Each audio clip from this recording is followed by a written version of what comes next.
some sugar. Blah. All right, hello, my mates. We're back another Wednesday night of swashbuckling fun, I guess. Getting lost on an island and almost dying fun. So we're going to continue our curious case of the calm Delilah. I think we're at part 7 right now. So Dan, go ahead and take it away.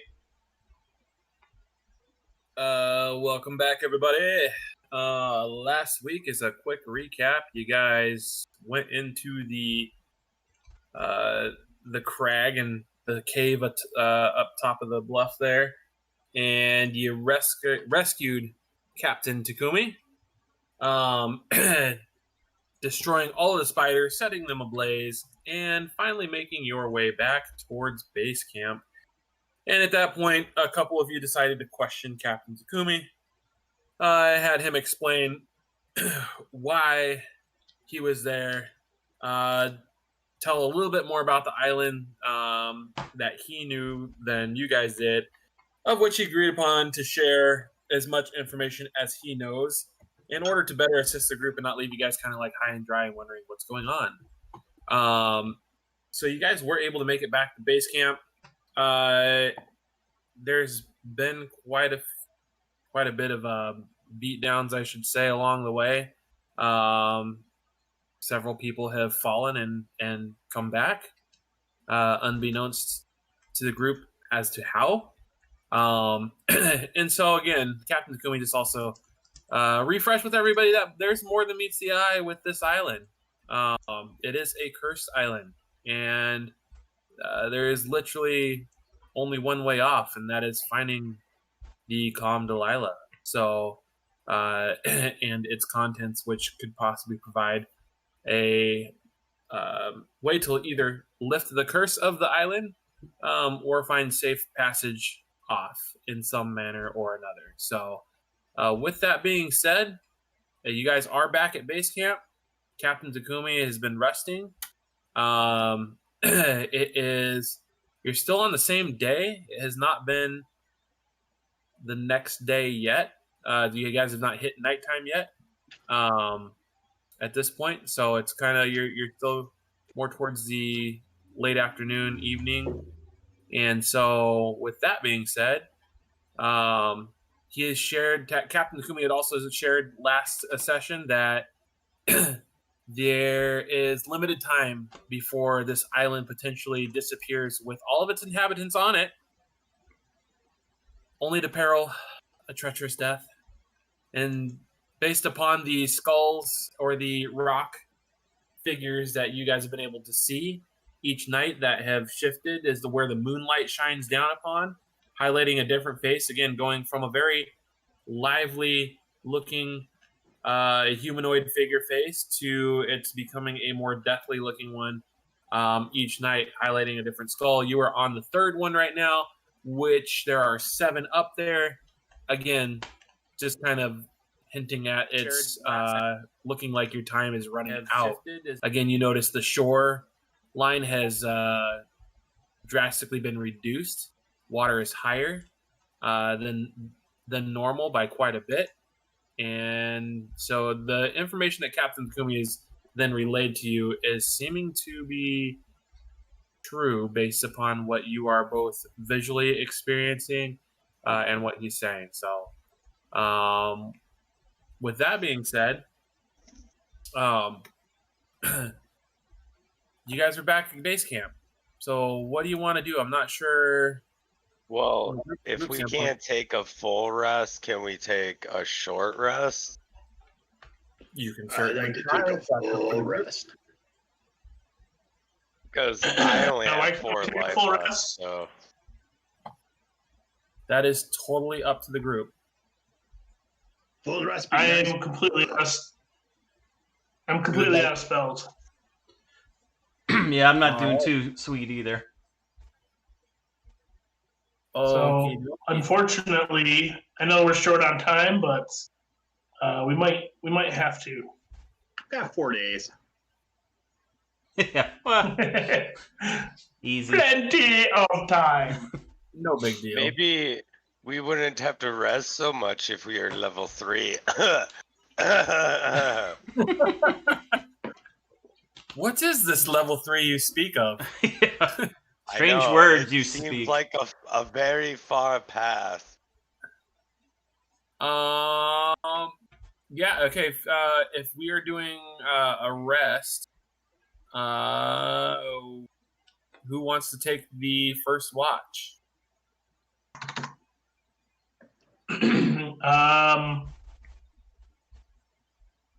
I'll take first watch. Okay, first volunteer. Rush. Sabine can take a watch. Nothing happens on the first watch. During my watch, I would like to test and make sure if I chop the fingers off of one of our party members that already had died and come back, if they'll grow back. Can I do that? So you want to chop the finger off of one of your party members who's died and came back. Yeah, Crush doesn't like what he saw. You mean he Whose saw? finger would you like to chop off? What's Brick's character's name? Drazan. Because Drazan died, right?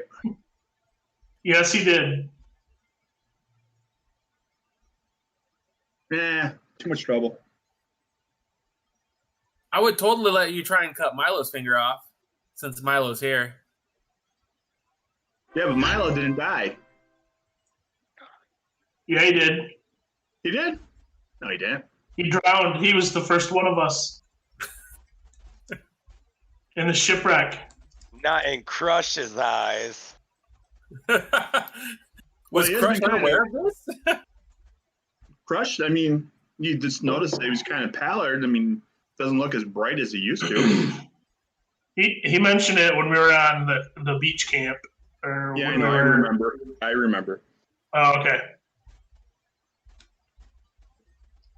Sure. Crush wants to make sure something's weird's going on. He's doing that high thinking. Okay. Let's see here. So, are you describe what you're going to do in order to attempt this action? I'm going to take my hand axe, walk over, and gently pull his hand out and go whack his pinky. Are you trying to do it without him really knowing that you're going to do that? Okay. So go ahead and do a deception check. Deception? Or sleight of hand. Might it be a stealth or something like that? Sleight of hand, I guess, would be the best, I would imagine, of you being able to kind of quickly be able to do that without him noticing. 9? 9. Based upon Milo's passive perception, he's automatically going to know what you're attempting to do in terms of trying to chop his finger off. Milo, what would you like to do in response? You see Crush comes over, and he's got axe in hand, and he goes and he grabs your hand, and he's pretty much at this stage. What's your reaction? I'm going to pull my hand away. Good choice. Oh. Spider! Go ahead and make a dexterity check for me. Are we just watching this happen? No, this is first watch. Oh, we're sleeping. That's right. You're doing this while he's sleeping? I actually... Oh, I got a natural 20. Cool. 20... Yep. So your little your little alarm sword mentally alerts you that danger is approaching. Unbeknownst to you, it's one of your own party members, and you see Crush go to swing down, and you quickly roll over, and he swings and clubs right into the dirt, right where you're laying. You know that's not nice, Crush. Yes, You can really poke someone's eyeball out doing that. Just saw a spider as big as my hand. It was on your hand. I was trying to get it. Heclexis and Alrax, can you guys go ahead and just go ahead and roll a perception check? I just want to see if you would have heard this in your sleep of this banter starting to take place. 8. You're a solid sleeper, sir. 19. You are disturbed, Heclexis, by Milo kind of shouting at Crush, and you see Crush's axe buried into the ground right where Milo was laying, and you can hear him shouting almost profanities, or at least in a very concerned way, talking of being attacked. You should have saw a spider. Big spider. Trying to save you. Big spider, yeah. Well, good job, Crush. It's gone now, so I'm going to go back to sleep. Yeah, go ahead.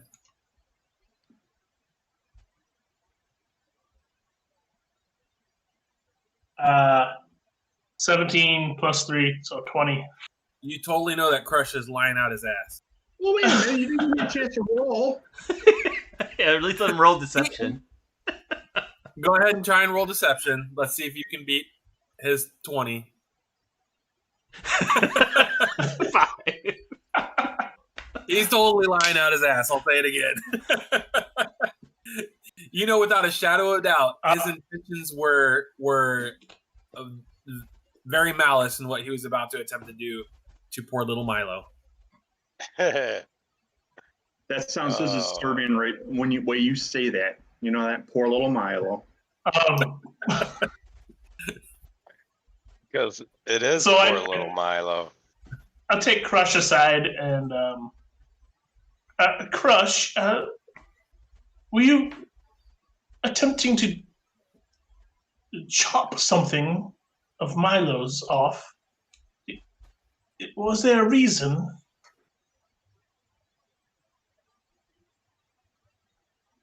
You haven't died yet, have you? No. Okay.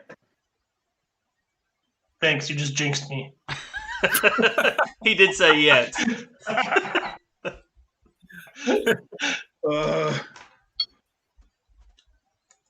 Some of our friends have died and come back, and Crush doesn't like that.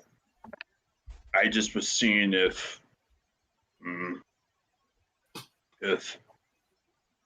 I don't know, if Milo lost a finger, it would come back, or the finger would come back to life and do something bad. I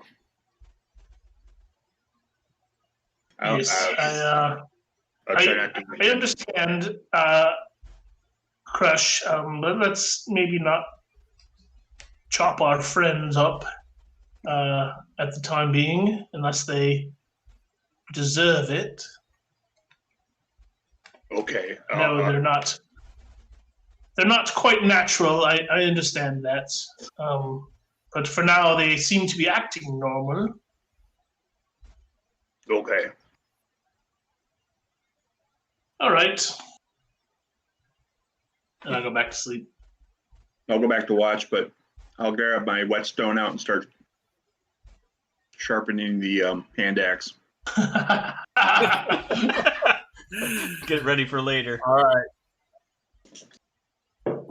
Who's taking second watch here?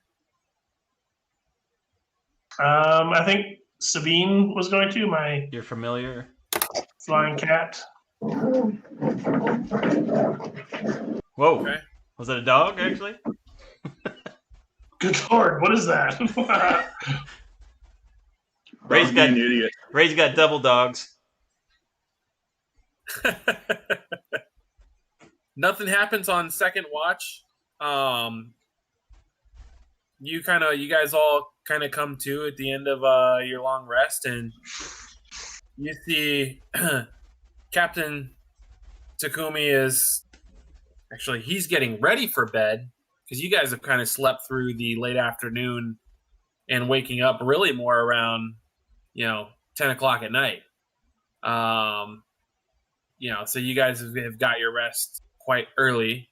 There's food that was prepared for you. What? Why didn't he rest with us? He doesn't. He didn't. But he was pretty banged up himself, wasn't he? He was banged up himself, correct. But now he's getting ready to rest. He was up cooking dinner, needed some food, talking with Dr. Brevan and Koresh. And so, you see them kind of all getting ready to hunker down. What's up? I thought we went out to the crags, we came back, and it was just starting to get dark at that time. Yeah, it wasn't. I thought that too. It wasn't quite. Yeah, like I said, it wasn't quite. It was like you're really getting towards like that twilight where it was starting to get dark. But again, it's still pretty early when you guys decided to just go plop. That's like taking a plop for rest at 5 o'clock in the afternoon. When the sun's starting to go down. And so if you guys took your long rest, again, you're still getting up. It's going to be before midnight. You're not 7 a.m. the next day. So you didn't spend much time doing anything as soon as you guys got back to camp other than saying you want to take a rest. What is that sound? I told you, it's his devil dogs. It's my dogs playing with my dog's playing. In hell. I feel like I'm going to get eaten through the camera. Hey, next time I pull a hellhound out, can you get your dogs to do that? Yeah, there you go. At least record it for him. Yeah, no kidding. I can do sound effects. So either way, again, it's not dawn. You're not even close to it. You still got a lot of time before you're going to be hitting, dawn comes. I misunderstood the timing. Then when I thought we got back, I thought it was like more like 8 o'clock, 9 o'clock, like more dark. So I thought we were all taking a rest together, including the captain. He is not. Dude likes to do his own thing. So are we? Did we get a full rest in then? Yes, you guys got a full rest in. Okay. So what should we do while that dude's sleeping? Well, go to the next place, but it's going to be interesting in the dark. I mean, I could help with that. I can provide seeing in the dark for all of you. I'll cast light on my sword again too.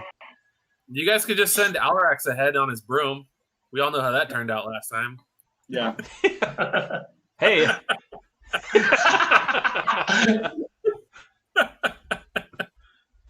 Hey, it worked out. He didn't completely die forever, so he might be able to continue on dying on this island. It's worth a chance. This island may become very unforgiving. So, side note and unrelated, this is the perfect scenario that if we do not make it off this island, or for some reason we think we get off this island, it would segue so easily and nicely into Curse of Strahd.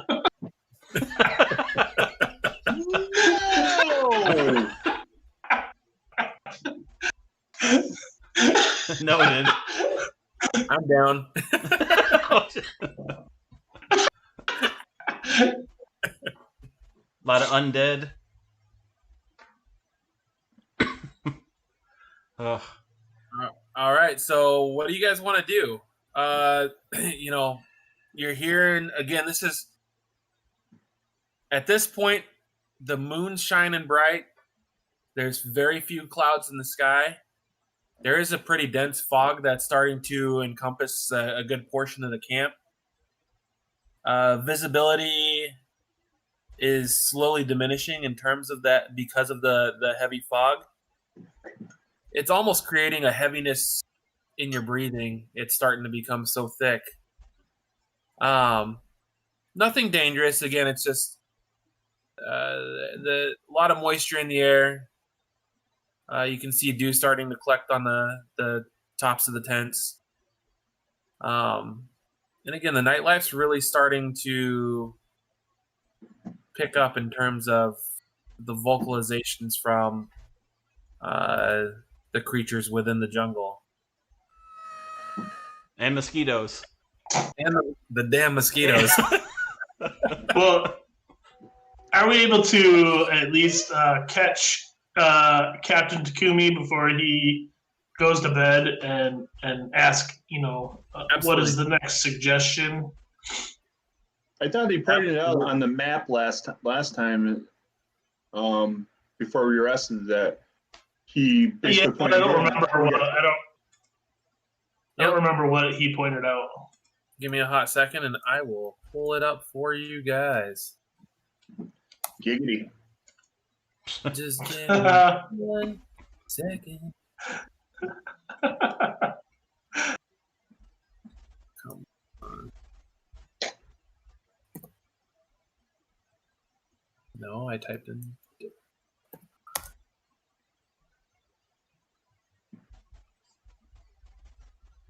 All right. Uh-oh, where'd he go? We lost Ray. What? Come on. It's nice to hear on Glenn. You're like, your face is huge up on the. It's being broadcasted out right now. What happened? There it goes. It went back. So Captain Takumi points out. Actually, let me double check that real quick here.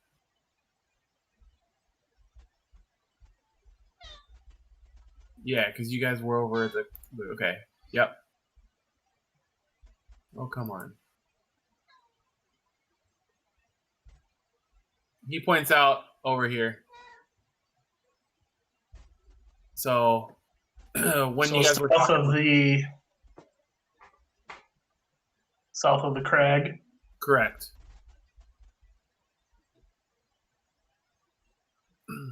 That is where when you guys were having your discussion and he was telling you about the island where he felt was the next spot to go. But if you want to talk to him more as you woke up, Crush, by all means, lead the convo. No, I mean, that's all I need to know. I just, like I said, I know before we rested, you guys had talked to him and he gave you guys a suggestion. So. Okay.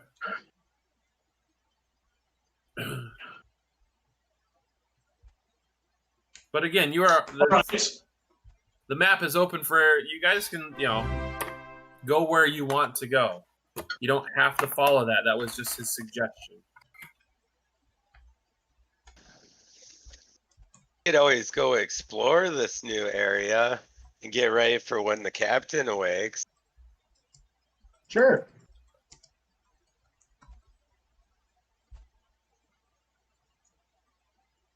I mean, we have a good 8 hours, I believe,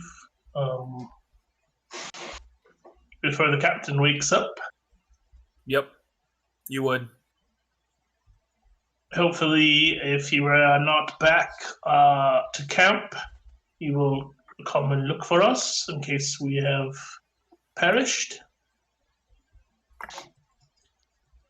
And Gertha is going to stay behind. She decides that she does not want to move forward, but she will inform the captain of where you guys are going once he awakes. And she's going to continue to just finish cooking and make sure meals are prepared for whenever the group comes back. She will do her best to forage and prepare any kind of wild meat she may have been able to catch. Forage for berries and so forth, just trying to, again, play her part, but she does not want to move forward in terms of the exploration of the island. She's seen enough. She's very fearful of what's going on now, and she hopes you all do take care of her dearly beloved Drazan, so that they may Makes sweet Didn't baby the love. captain say last time that everything was dead on the island? She wants. And that nothing was edible. Who said that? Did he say that, the captain? The captain had explained that things that look like the island itself presents itself as a lush tropical island with fresh food to eat, but he knows that it is all an illusion, according to the captain. So we'll leave this island. All of a sudden become. Eating anything. So we'll leave this island. All of a sudden be very hungry. Like it'll be gone.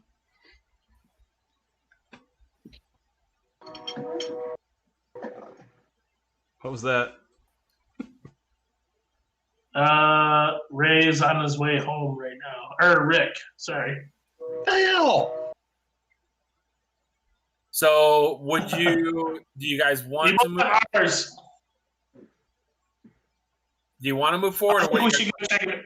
I think we should check it out. Yes. Let's go. Yeah. Yeah, I'm okay with going and checking it out. All right. Well, let me get some stuff pulled up here. Now that we've had a rest, You have had a rest. the captain said time is of the essence, so let's be on our merry way. All right. As you look out in the distance, that in the direction of which Captain Takumi had pointed out on the map, you can see what looks to be a very large monument in the distance protruding atop the jungle canopy, almost as if it was like, it looks like it's breaching for air. You really take note of the structure's location on both on the map and kind of line it up, and absolutely that's where you kind of go. It's really catching your attention. You see basically the moonlight's hitting it just right. What is it exactly that we're seeing? It looks like a giant monument in the distance. Like a stone monument? Yeah. And so based upon what you saw on the map, and again, when you're looking, you're not looking great, you can see this huge structure out in the distance, kind of reaching for the skies, and just with how dewy and just the way the weather is and how clear the skies are, it almost like it glistens in the light, the moonlight. And so as you take note of that structure's location, you really, I think it gives you guys a little motivation, and you get this urge to really press on through the thick undergrowth and make your way as quickly as possible to this strange monument that you're seeing. As can we make out what it is? Or what is it just is it like a statue or a monolith? Go ahead and make a perception check, I guess would be the easiest to see if you can kind of make out what it is. 23. Damn, you got good perception.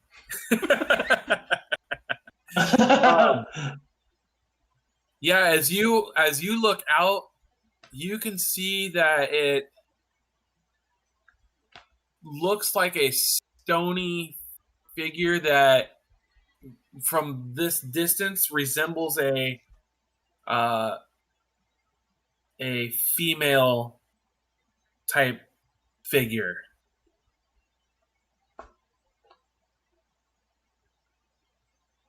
But again, it's going to be very difficult for you to make out what it may be exactly. But again, from the distance, It looks like a stone female type figure monument that's kind of like almost like reaching out in a shape like this, and you can kind of see again the light just glistening off of the body. But it definitely has piqued your interest to where, like, yeah, I want to. What is that, right? Hoo-hoo. I'll let the rest of the group know, what I noticed about the monument. Okay. Look, it's some kind of female. Crush is confused. Crush is like, what's that? Crush is like, what's a female? Missing a shell. So you guys press on for a little while, and you eventually get close, and eventually the claustrophobic amount of greenery in this area gives way to a large clearing. The strange abandoned structure, half collapsed in its center, shoving clumps of the rubble aside, you clamber over its remains, spotting a reflective glimmer amidst the crushed stone. Before you can set a foot any further, a howl pierces the air. You look around, and you find yourselves surrounded. It's dark.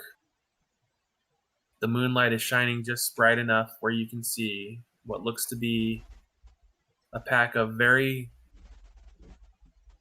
furry, ape-like creatures with yellow rabbit eyes, long fangs, kind of drooling saliva all over, snarling. Every way you look, every way you hear, voices are hitting you from every direction.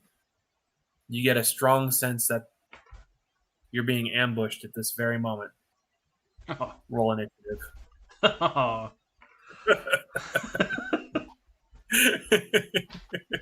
I missed it. What'd you say? Roll initiative. Yeah, you cut out right at the end. Sorry. Oh boy.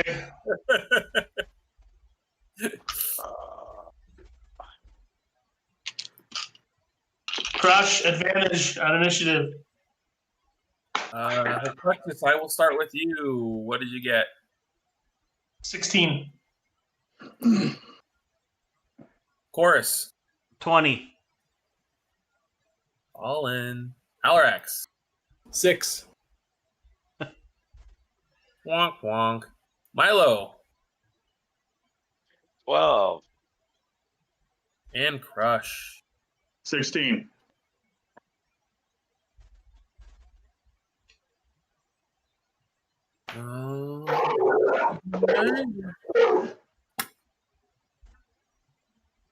There's those sound effects again. Make them do it some more. Exactly. We're surrounded.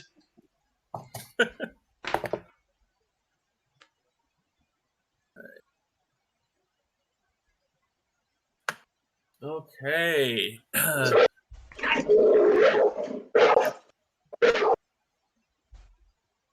All right. And let me go ahead. Are those the monkey creatures that I keep hearing? Give me 1 second. I'm going to pull up. I'm going to get your map up here real quick. Sounds kind of appropriate. The noises we keep hearing. Yeah. Getting it immersed.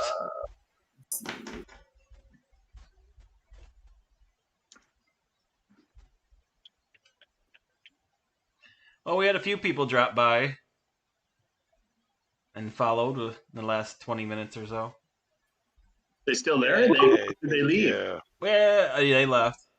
2 of them, they streamed the same time as we do tonight, so.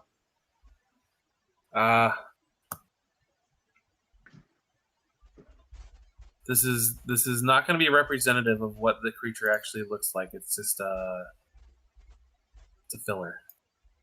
Don't lie to us, Dan. Oh, That's an ugly creature. Oh, that's just your avatar. Hang on, I'm just importing this real fast here. No, Ray, you were looking at Dan's screen. Oh, okay.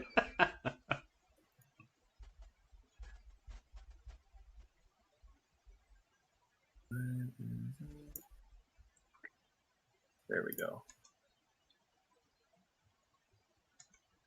Come on. My computer is extra slow tonight. Yeah, mine's been kind of acting up a little bit too. Well, while Dan is doing that, I just want to let people know we have Instagram and Facebook and Twitter. It's all Panik Games. If you want to come check out some of our previous stuff, is all up on YouTube. If you just jumped in late on this adventure, all those videos are up there. Yeah, feel free if you just want to point and laugh at the video of us playing. That's great too. Yeah, we can't hear you. We're okay with it. Yeah.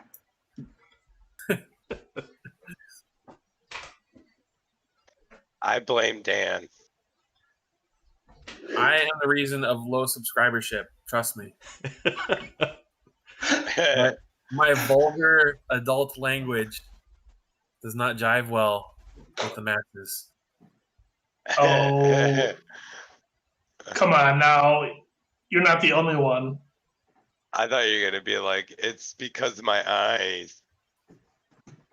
We all contribute to the body talk, bodiness. It is also my beautiful eyes. Thank you for pointing that out. I don't know. I think I might have you beat. Settle down.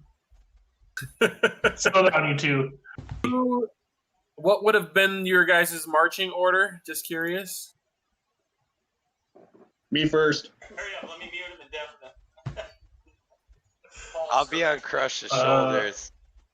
I didn't hear what Paul said, but Clexus probably would have been in the middle, so he could provide the Eyes of Twilight ability that he has. Okay. Oh, great. We're going to sparkle now. Thanks. You don't sparkle. Oh, wrong Twilight. Okay, so I got Crush, then Herclexus. Who else? Who's next? Milo's on my shoulder. Milo's on your shoulder? Yep. Milo and Crush are sharing a space, basically. Okay, what about Chorus? Where? What? Say that again. Where are you going to be? Where am I looking here? You're not looking anywhere. What's your so I've got the marching order, which is, I'm curious what your marching order was. Okay. So we got Crush and Milo up front, and then Herclexus, and then where would you be? Dead last or almost dead last? Don't say dead. I'll go dead last. I'll kind of put you guys like walking side by side like you're two happy campers. Is this on the screen that you're sharing right now? Nothing, because I'm about to show you what you're gonna see. Oh, okay. All right. Yeah. Sorry. Blonde. I'm putting your marching orders in. The marching order. Which is, I'm curious. I do apologize. I did the day map, and this should be the night map, but I don't feel like going back through all of that. So. Great, Dan. How does this take us out of the mood? Yeah. I can't even play anymore.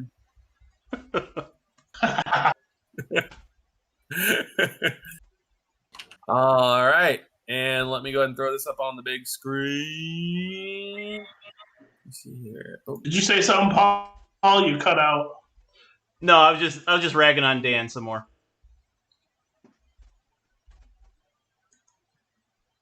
Can you guys hear me? Well, you're having some lag issue. Yeah, probably. Yeah, I hear you. Okay. We hear like part of it, and then it cuts out at the end. Can you hear me now?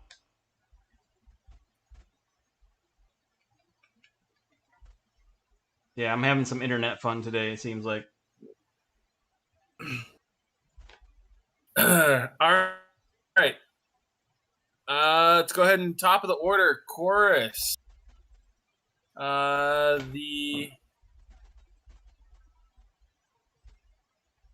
Actually, you can kind of see this little monkey over here looking your way. What do you do? Little, man? you mean like full humanoid size? Right. Let me pull it up. I'll see what size it is real quick here. Give me 1 second. Like medium size, Dan. It is considered. Gargantuan. Or is it large? It is medium. No, sorry, small. Ooh. Oh, okay. Oh. So it's Go ahead, Milo size. and go ahead and make a perception check for me, Chorus. All right. 9. You can see this monkey that's staring at you, and again, it's just like it's panting. It's kind of hunched up on. It's perched up on part of the fallen monument right here, and it's looking at you, and you can see almost what looks to be like blood dripping from the corners of its eyes. Oh. The skin looks the fur looks very mangy, like parts of it are bald, and where there's been like big chunks of loss of hair. You can see a lot of scars. And as you look closer at one of the monkey's arms, you can see all the flesh is torn away, and you can just see the tissue that looks rotting. And as it's moving its hands, you can watch it, the muscles and stuff kind of twitching there. Oh, And as you stare, and as you're staring at its eyes, one eye has got that like fluorescent, just almost jaundice yellow, and the other eye is completely white. There's no pupil, just a milky white, and it's just sitting there kind of. Okay. And it's person looking at you, and then as you are staring at it, you hear it. It kind of looks around and then all of a sudden, all these other voices you guys hear start to mimic the same sound. Wow.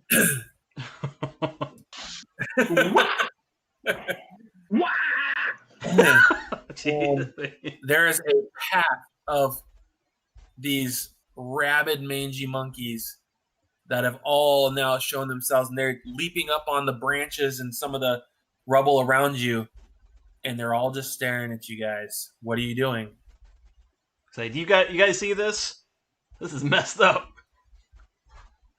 Are you seeing what I'm seeing? I see it. I think we should. I think we should defend ourselves. Of course, establish dominance. Go get them. Don't let them bite you. They look sickly. Paul, go ahead and roll me I a think perception check real quick here. Okay. 4. Okay. Doing All I need sweet. to know. What? Say that again. I said that's all I need to know. You Okay. rolled for it. Okay. All right. So it's my turn in initiative right now. Yes, it is. Oh my goodness! And how far are they away from me? One of them is within 5 feet of you. Oh, okay. As it just leapt up onto a piece of stone that's no bigger than 2 foot round, 2 foot high, and it's kind of got this, cocks its head, and then just lets this blood drip from its mouth. Is kind of dribbling onto the ground, and it's looking at you, starting to. So, just out of frightened instinct, I'm gonna take a swing at it. Like, ew! Oh my god! Ah, it's gross. All right, I'm gonna swing with my short sword. All right, 21 to hit. totally hits. That hits for 6. Okay. And then bonus action, I'll give Heclexis Bardic Inspiration. Okay. Ooh. All right. So, is there anything else you dare move? Have we hit dawn yet? You have not. Okay. You're probably.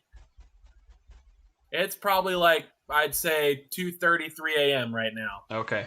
Well, that makes a difference. So it is night. All right, that's all I can do.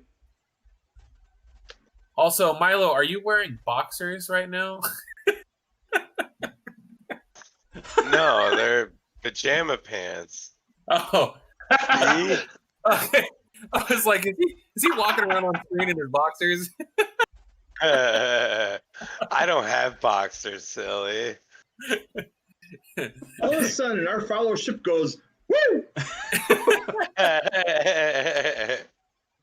For $5 to our Patreon, he will go commando. Exactly. We'll have a special camera set up just to stream to the Patreon. You're gonna loan him your camera, Paul? Yeah, yep. Are you guys trying to whore me out? Yes. Well, there's a long way around, but yes. Yeah. Let's just get to the point here. It's a mild suggestion. All right. Back on track. Choo choo. Yeah, all right. Let's see. I've got who's got the higher dex? That's gonna be Heclexis. You are up. Your dex is higher than Crush. Mm. Okay. Perception check. What? Perception check, please. Okay. For you. Yes, you. That's a 16. Good, very nice. And you notice the monkey straight ahead is carrying something in its hand.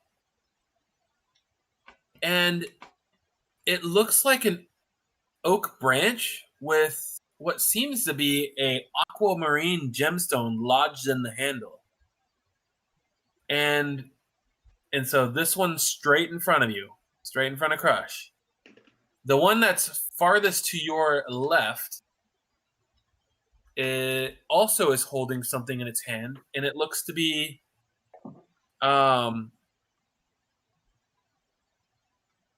almost like a wand that is carved from a yew branch. You notice, and is covered in black inscriptions from what looks to be some kind of ancient language.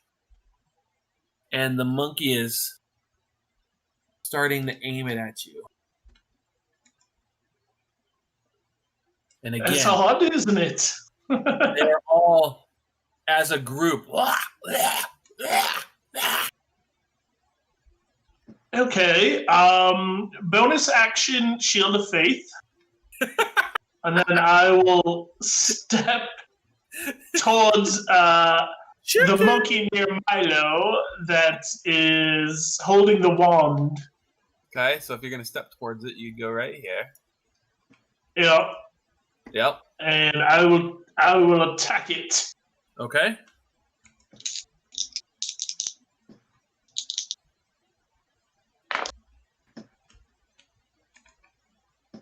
Um, 14. Hits.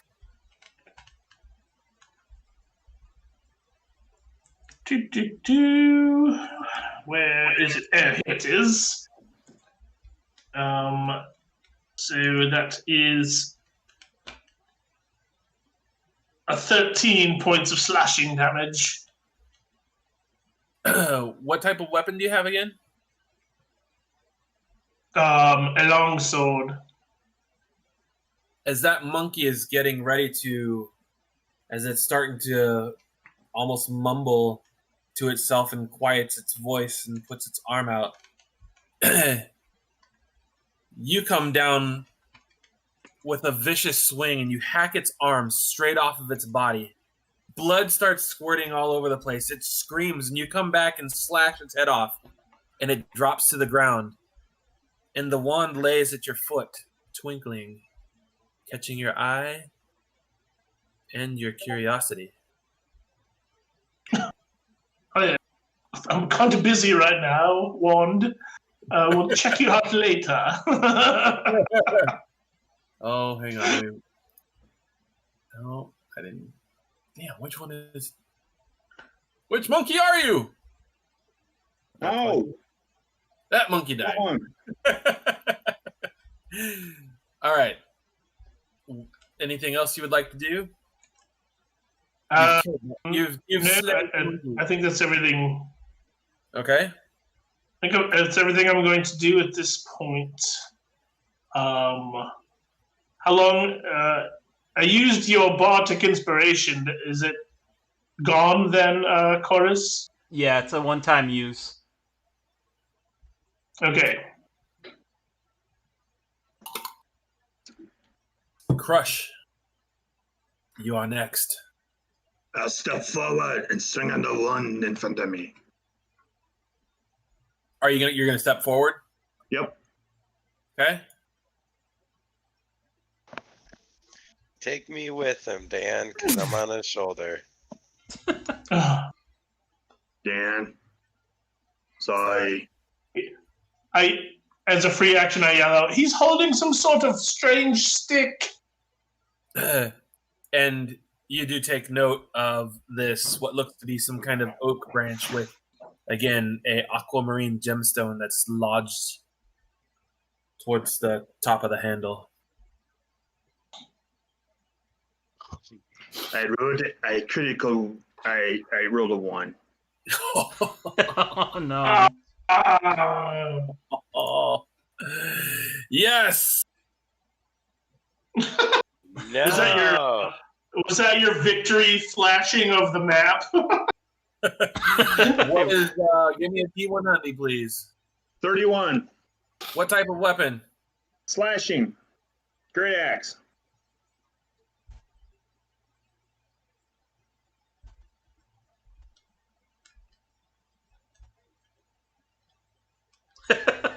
Okay. I don't like it. Dramatic pause. I don't like it at all. Damn charts. He's trying to keep it together. You try not to smile too big.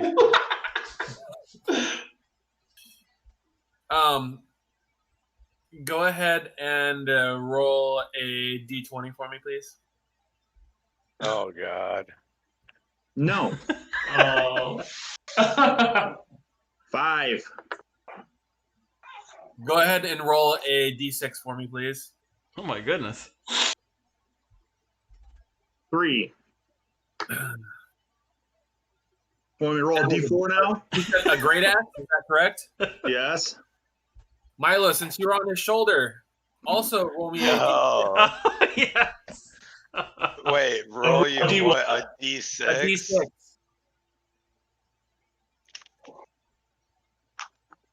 A 6. Go ahead and roll me a D20.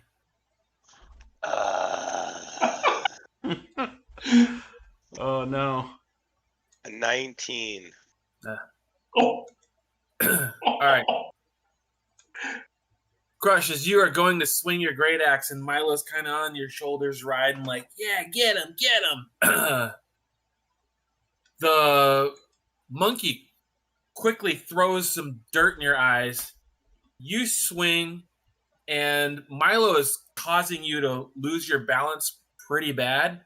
And luckily, Milo is so dexterous, he was able to leap from your shell, save himself from falling and smacking himself into the rubble on the ground, which you just did. You tripped over some stone, and which kind of caused you to lunge forward towards the monkey. It jumped up on the little, the heavy boulder that it's standing on, but you hit your head into that boulder so hard, you are down on the ground and now stunned for 3 rounds. Oh.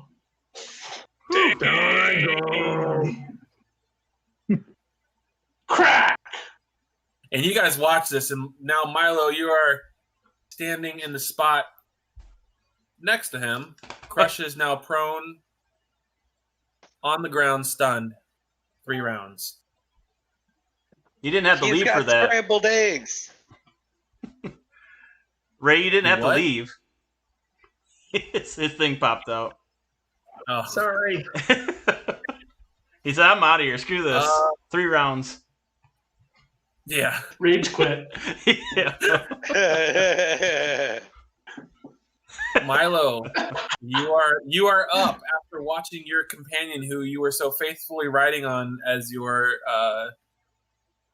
trusty steed. What are you doing now? I'm gonna attack the one right next to me. Okay. I'm gonna be like, "How dare you guys!" And I'm gonna headbutt him. Okay.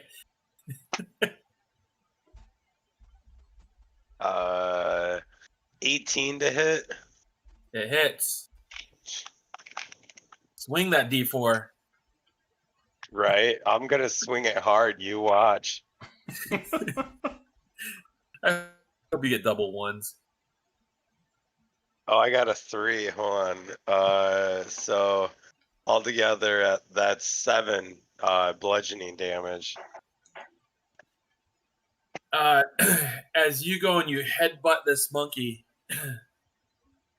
all of a sudden, when you hit it in the head, the monkey's head literally explodes into like a dust cloud. And then the body is kind of like flailing at you and then just falls over on the ground. And you then killed that monkey. Bad monkey. And then I'm gonna move to the next, or actually, no, I can just attack it from right there. I'll just attack the next one. Okay. Thinking that headbutting him is super, if gonna headbutt this guy as my bonus action. Okay. I don't think 9 hits. It does not. It does not. Headbutt my knee. You go to headbutt him and the monkey like almost moves and slaps you in the face. Oh. Hey, Dan, you want to take a Anything quick else? break? Yeah, Oh, no, sorry, that's guys. my turn. If you want to take a quick break, we can bring in Drazan. Yeah, we can go ahead and pause real quick there. I'm good with that. Okay. So we're going to take like Right a at 5-minute the break. end of my and- turn. Remember, Dan. Go ahead, Milo. Oh, I said right after my turn. So remember that. Yep. Okay, All right, guys. we're going to take a 5-minute break. I'll be right back. Well, no matter, I'm down anyway.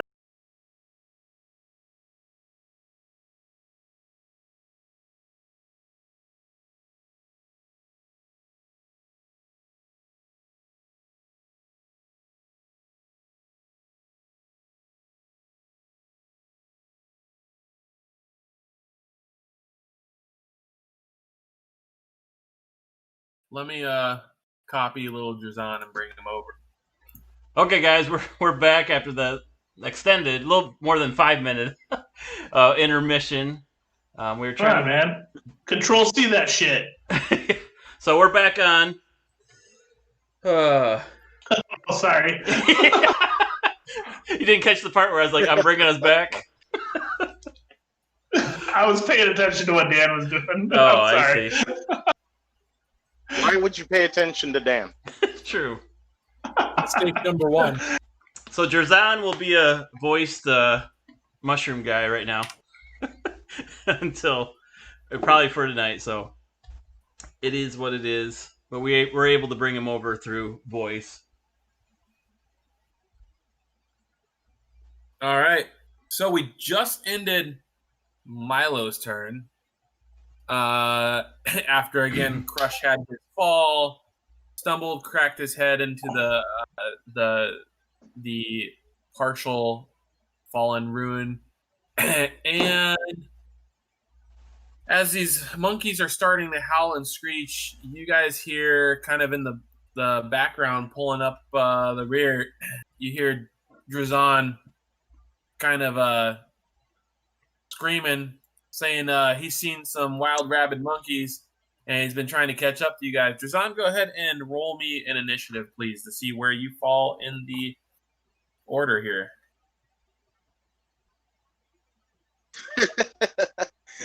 It's a big old 2. All right, so you will hold the same place you were a minute ago, last.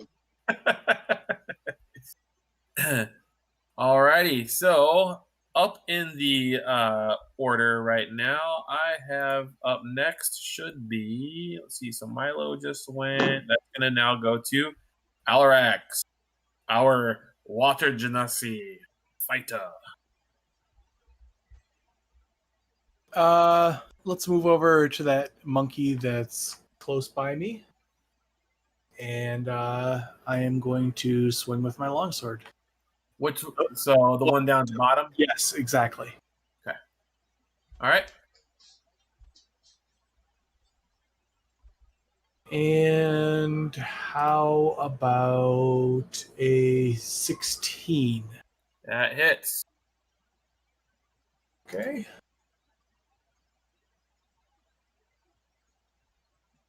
That will hit for 7 points of slashing.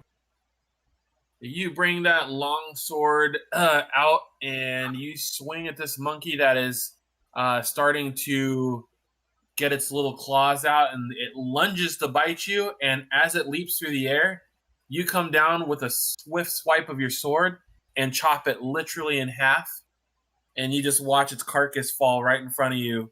And kind of to the left of you, between you and Heclexis now, is the head and upper half of the torso, and to the right of you is the legs.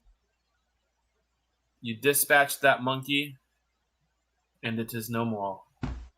Okay, that'll be it for this round. All right. And next up, we have... let's see here. So that was that. Drazan. So You are now up. And are you able to see my video by any chance? yeah, but it's little. It's I've on been my told phone. that before. I know you have.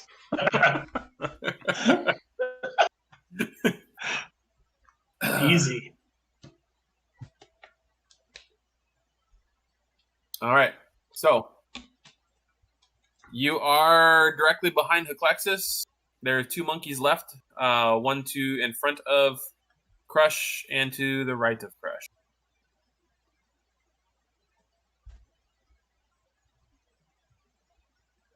I'll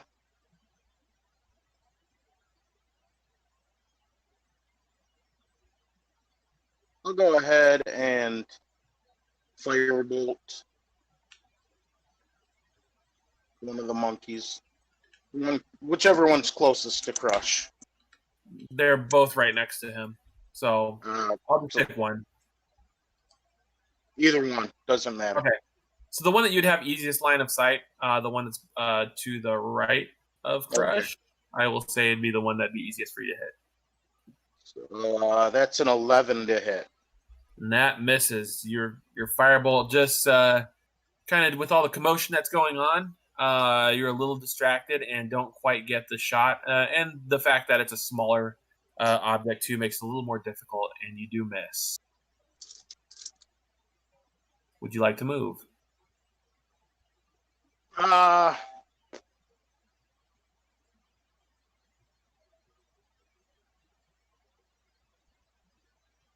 I'll stay there. Okay. And the DM was an idiot and totally forgot the turn of the monkeys to attack several people ago. That's perfectly They fine. missed their turn.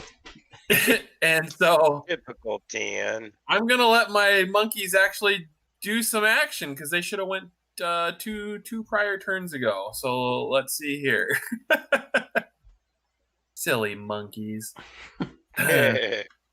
All right. The one monkey that is directly in front of Crush holds out his oak wand with the aquamarine stone lodged in it, and it starts to make some howling sounds. And the other one next to it also starts making some very similar sounds to it. And as it does that, all of a sudden you see a spark light up at the tip of this wand that it has. And it is something that would be very familiar to some of you, and you instantly recognize as it starts to light up, this is a wand of magic missiles. And it's going to go ahead and let's see here. So These are bad and smart monkeys. Right. go ahead. That monkey's got a piece.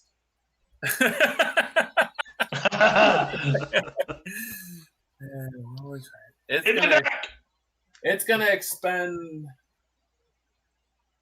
That looks cool. Here. So it's gonna expend 2 charges off of its little wand of magic missiles, and that's going to be 6 damage to you, Crush. And so you being kind of stunned and on the ground, don't really have any. You become a very easy target for this monkey, and you feel this as while you're still kind of in your subconscious, you're feeling this searing pain burning in the back of your shell as you are laying face down, keister up. And the other monkey starts jumping up and it's cheering. It's like, ah, ah, and it leaps to the other side of you, right in the heat of battle, and it is now going to lunge onto you as well. And it's going to go ahead and make a bite. So let's see what happens here. Who are you attacking? He's attacking Crush. 17? Oh. Crush? 17? Yes. Okay. And let's see here, and that is going to be a little.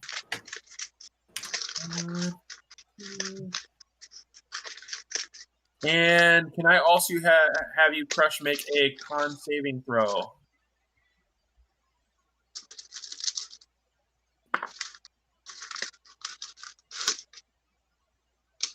Is Crush not here anymore?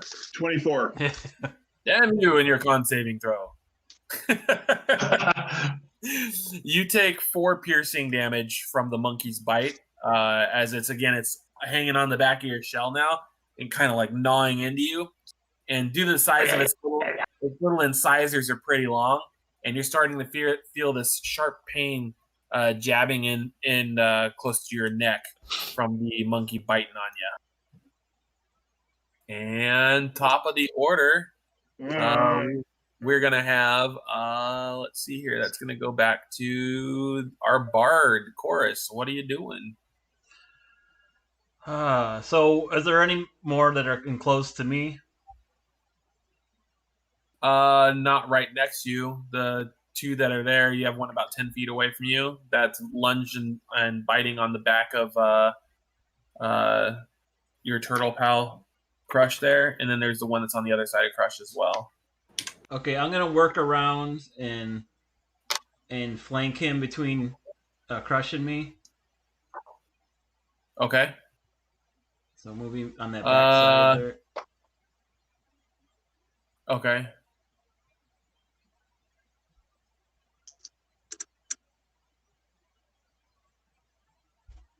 All right. All right. And I'm gonna attack with the short sword Okay. with advantage, right? Yeah, we'll let it go this time. Okay. I don't think you really need it, but I'll let it happen. Does a 10 hit? It does not. So it didn't matter. Oh no! Bardic Inspiration to Heclexus again. All right, Heclexus, you are up, my friend.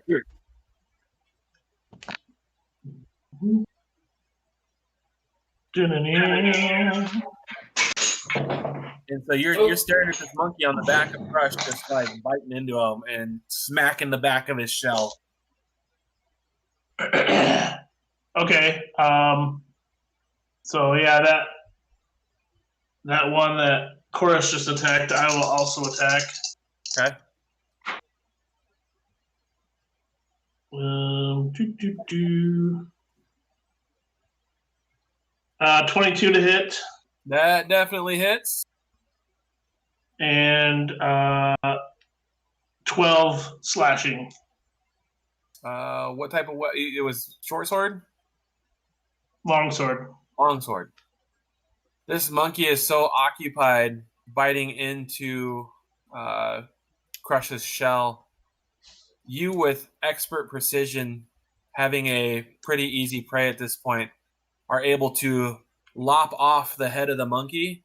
The body falls off of Crush, but the monkey's head and teeth are stuck in his shell. And so that's kind of what you see is this head just stuck right here, bit into Crush. So when Crush wakes up from his stun, he's going to have a odd little companion right there. So this monkey is no more. Let's see. I can move through Milo, right? Yeah, you can. So you move me straight up, just past Milo. Yep, right there. All right. And that'll end my turn. Then we are on to Crush is stunned for this round. Yep. And so then that's going to put us to it's going to go to Milo. I'm going to headbutt that dang monkey because he keeps monkeying around.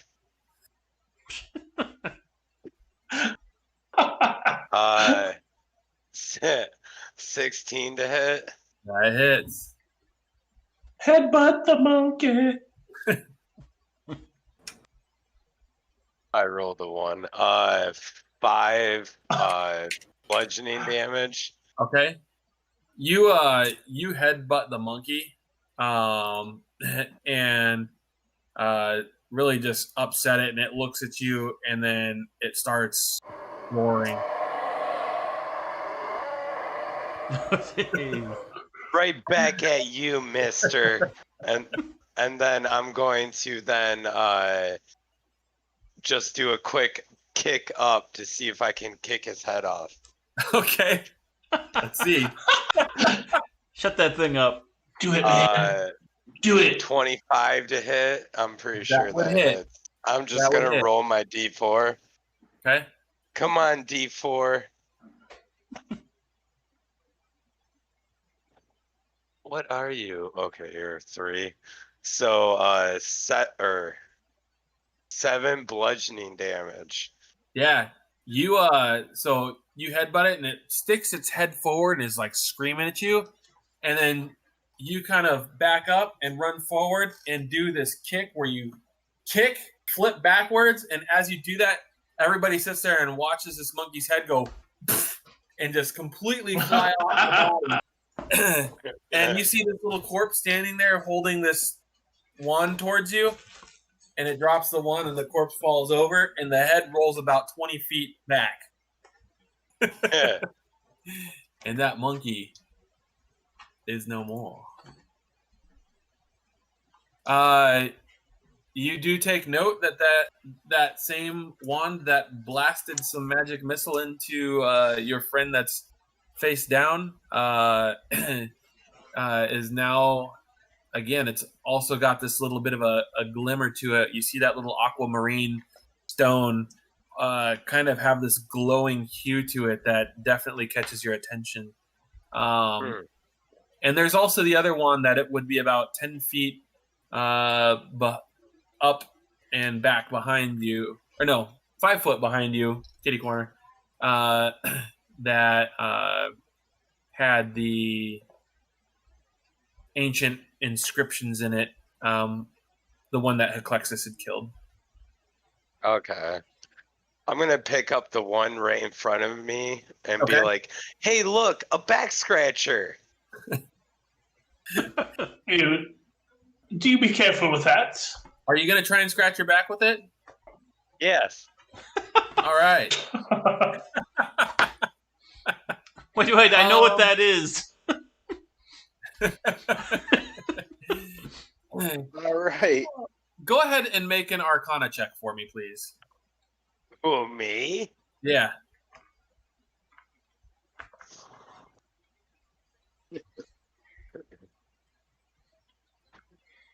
I rolled a 0. If you really want to know, I rolled a 1 and I get -1, so I rolled a 0. I'm special. Oh man. As you do that, and you're scratching your back with that wand of magic missile, unbeknownst to you, you somehow trigger the wand of magic missile and take 5 damage as you get the searing burn that goes down your back. And as you turn around, everybody can see this scorch that, like, basically a burned line right down your back. Man, that's really forceful. Let's leave the wands alone for the people who know how to use them. And I walk over to the other wand. Well, apparently they don't want to be a back scratcher. You picking up the other one? Correct. All right. Go ahead and make an Arcana check for me, please. Dooby-dooby-doo. Arcana.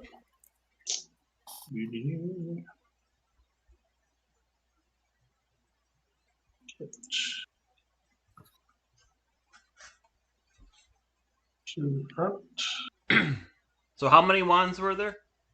Okay. 2. 2. Okay. 15 plus 5, so total 20. You being the astute cleric that you are, and your depth of magic and Arcana,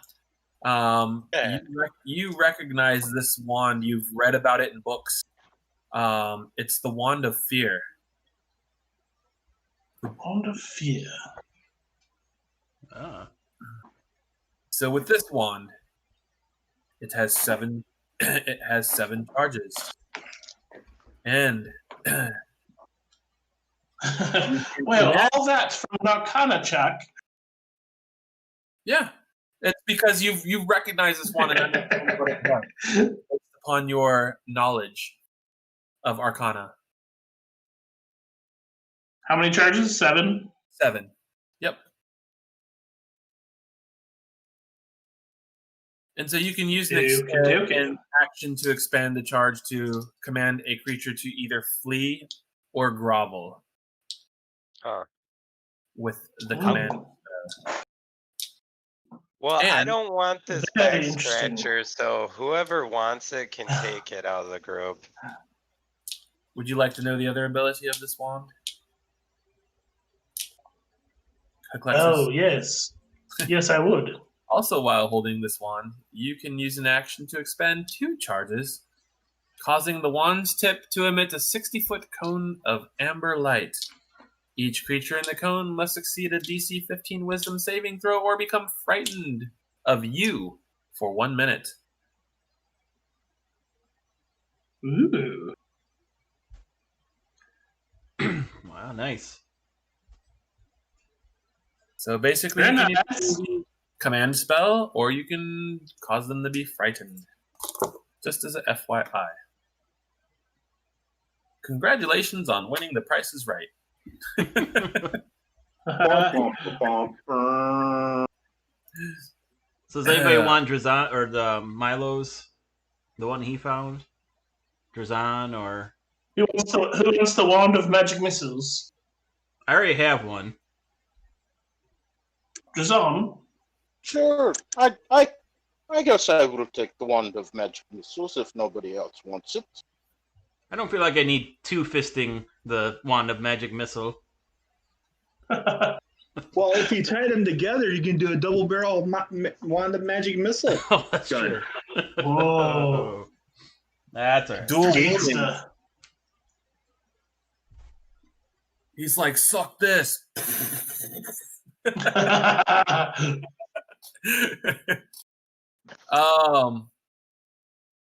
Now that you've use a group and Crush, you're back to normal now.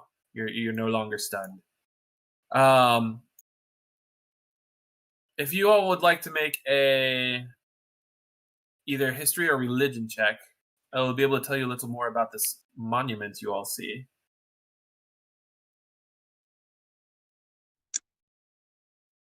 Um, 15. Good enough. Either or, they're both the same modifier. Good enough. So, and we'll go with religion for you. I got a 15 as well. Perfect. I got a 13 on religion. All right. 0.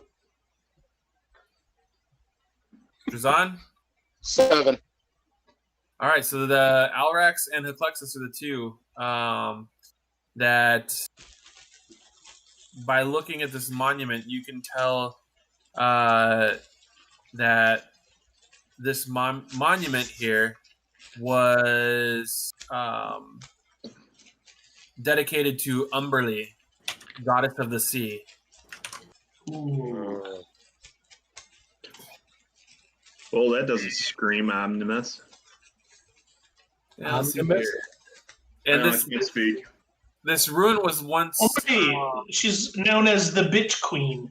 Did you know that? Oh, I'm being serious. oh boy. You And could have this- kept that to yourself. The structure, the way you see it, and the way they portray her, from what's left of the ruin, you can tell that this likely was an offering of good faith, for those marooned on the island many years before you.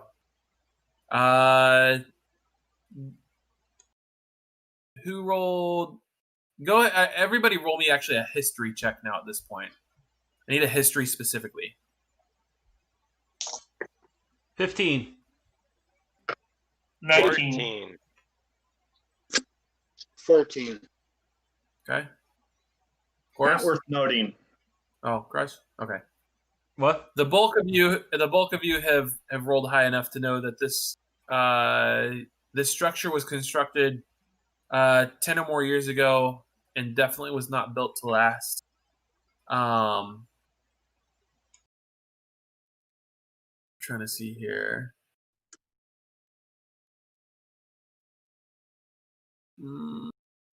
Anybody here proficient in Arcana? I am. Go ahead and make an Arcana check for me. I am too. Alrighty. Those who are proficient in Arcana, go ahead and roll me Arcana checks. Kind of silly to ask me. And me. 24. That's a whopping 10. The 24. You are getting a strong magical sense here at the base of the structure. You can't quite tell what it is, but you know that if anybody perhaps has a spell such as Detect Magic, you may be able to tell what's going on here. I don't have it prepared, but I can cast it as a ritual. I would say you would safely be able to do that. Takes 10 minutes. Okay. While you guys see Heclexus over there dancing around, doing in a circle, what's the rest of the group gonna do? Board. Explore the ruins. I'm gonna sit and watch the show. Yeah, really. Like, what the heck is he doing? That's Lick good. my wounds. So yes, on the ground in the sand, you can see Heclexus drawing strange symbols and Okay. walking about and using the verbal and somatic commands. And after 10 minutes, anything within 30 feet will give me a glow. So you did detect magic, and virtually the whole island is glowing.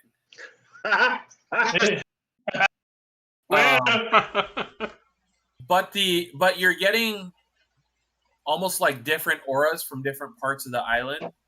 But specifically in this part of the ruins, you can tell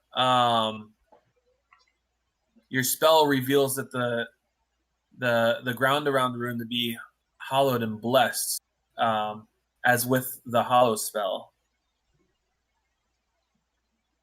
Where exactly is the statue at? Let me zoom you guys out here real quick.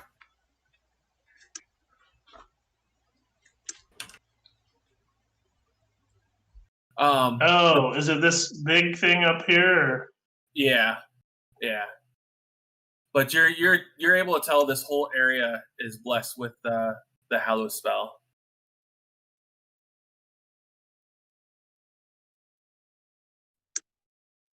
Interesting. Well, I guess that's good to know. Even if Lee is not a goodly deity. The hollow spell makes things desecrated, right? Well, it's either or. Here, I can tell you You specifically. can either make something hallowed or you can make something desecrated. It says, trying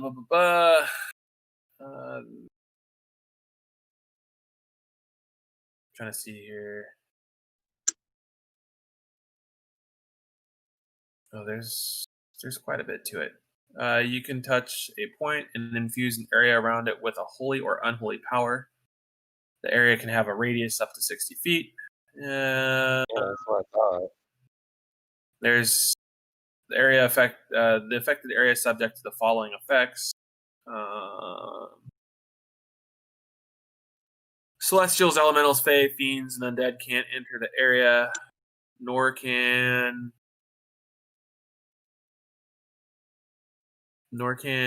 such creatures charm, frighten, or possess creatures within it. Any creature charmed, frightened, or possessed by such creature is no longer charmed, frightened. Let's see here. Right. Yeah, and there's a few other things, but yeah. Basically, nobody's gonna be charmed, possessed, that sorts of good stuff. Right. I guess that is good to know.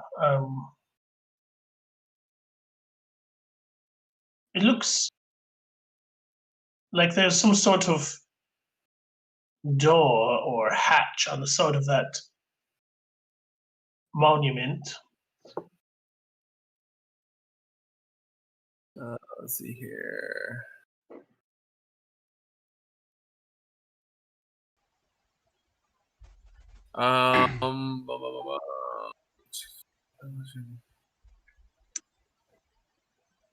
Sorry, guys.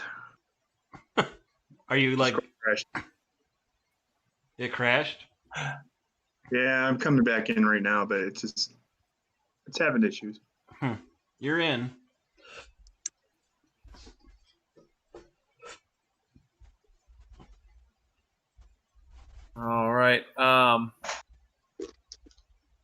All right, so you guys are going to investigate the ruins here? Yes. I believe Crush said he was investigating while I was doing the ritual, amongst other ahead. things. I think Go everybody ahead. was doing. And if anybody's going to investigate, please roll investigation checks for me, please. I'll assist you, Crush. Or you can do perception checks, whichever you are most proficient in. I will allow that as well. With the assistance for advantage, right? I got an 18 then. Got a Okay. big bad 10. Okay. Chorus rolled an 11. All right.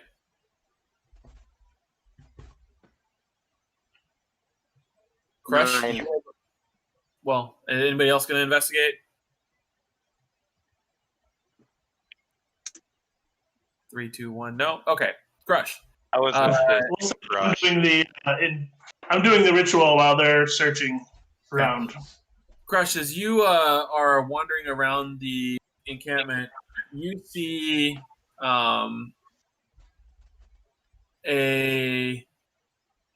you're like kind of searching along some walls and stuff, and you find a stone that seems kind of loose and out of place. And as you move it, kind of tucked in a little bit of like a cubby hole, you find a small ivory skull bottle with a stopper cap that appears to be empty. And you also find 2 potions of healing. Oh! Sorry. And then Alexis, as you're continuing your ritual, there is a you're getting like a red glow in the ground, but 15 feet in front of you at the base of this ruin here.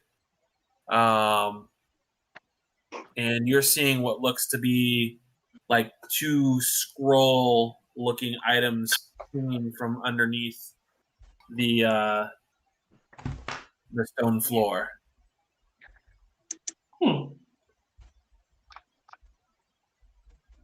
I do like scrolls. Nice.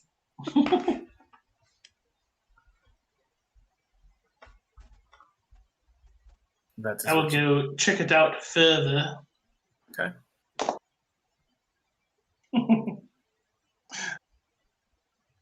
As you move forward, you're able to lift what seems to be a loose floor stone, and you find in a long leather tube. And as you open it up and you pull out these 2 scrolls, you notice that they are 2 more pages to the captain's logbook. Oh. And so let me just pull those up, and I will go over what those captain logbooks are for you. Yeah. Let me go to... I don't know if you guys can see that, but does that look kind of cool so far? Oh, yes, very nice.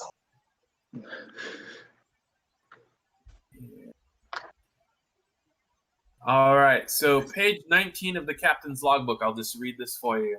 It says, I have reason to suspect a mutiny is brewing between some of the crew.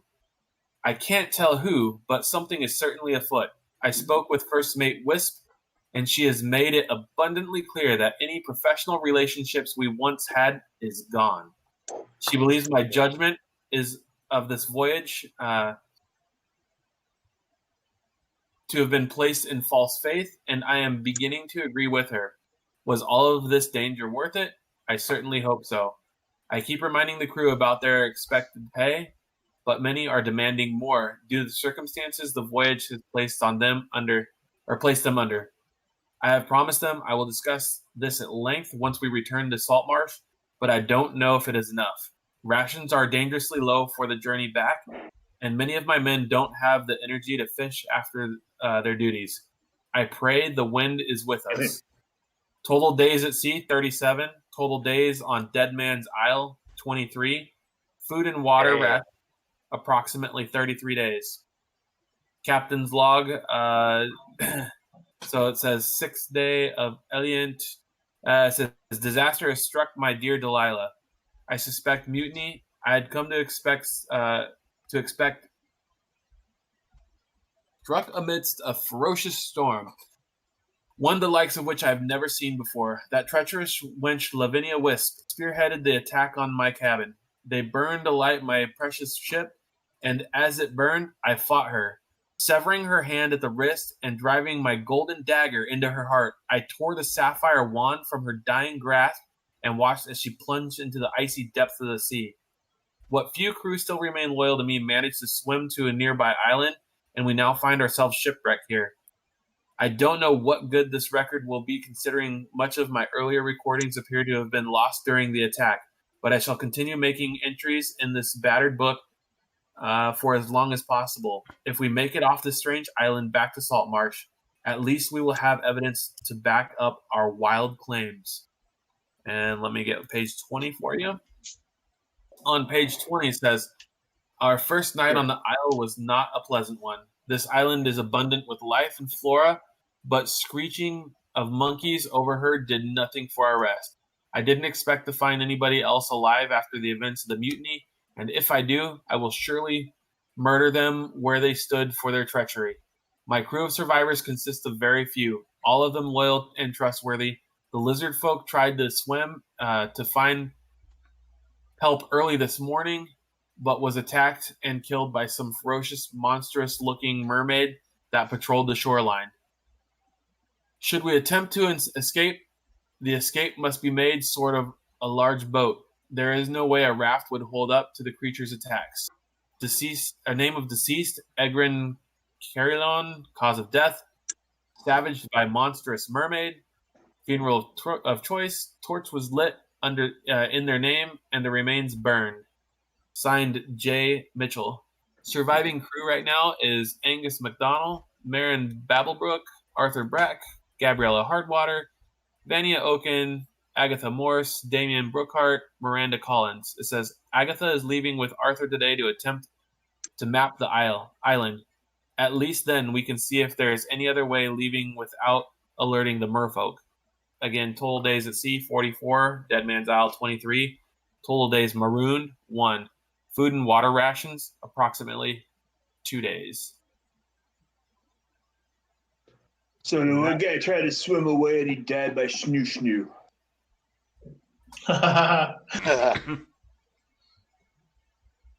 So that is what you happen to be finding. And as you guys are doing your ritual, or you guys have been investigating this area, it is starting to become, you're getting closer to daybreak. New dawn is hitting. Who's holding the wand of magic missiles? I've got one. I am. Which one? The Wand new of one magic. I got. The one that was found off the monkey's body. I've got it. Roll Roll a d6 for me. Shazam. D6. They roll a 6 that explodes.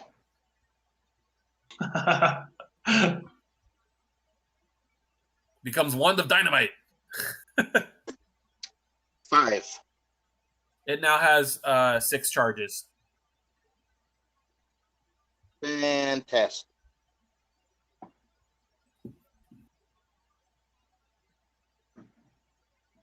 So I have a question about the journal. Yes. I'm a bit confused because it says that there were days on the island 23,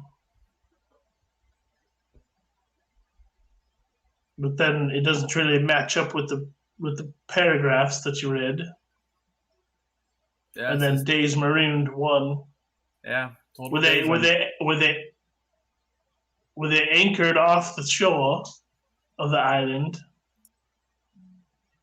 Well, there is much of this journal that is yet to have been recovered, and I think you Okay. may be missing quite a few pages. So that'll be something to keep searching for as you guys explore this island further.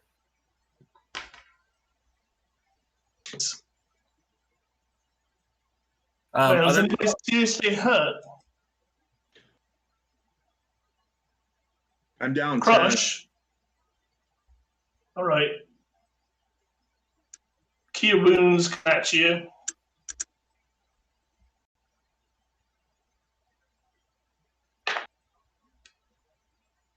Eight points of damage healed. Thank you. You're quite welcome, Crush. Maybe look at the map and see what we should do next. Yes. Let me pull the map up for you. Or we could head back to camp, or we could head to another site. What do you guys think? I guess it depends how bad we need the captain. I think we need the captain because he's the one that's been pointing us what to look for at these sites. Roll me a perception check. Anybody? Who? Anyone? Oh. Anybody? 11. All of you. 17. I got 11.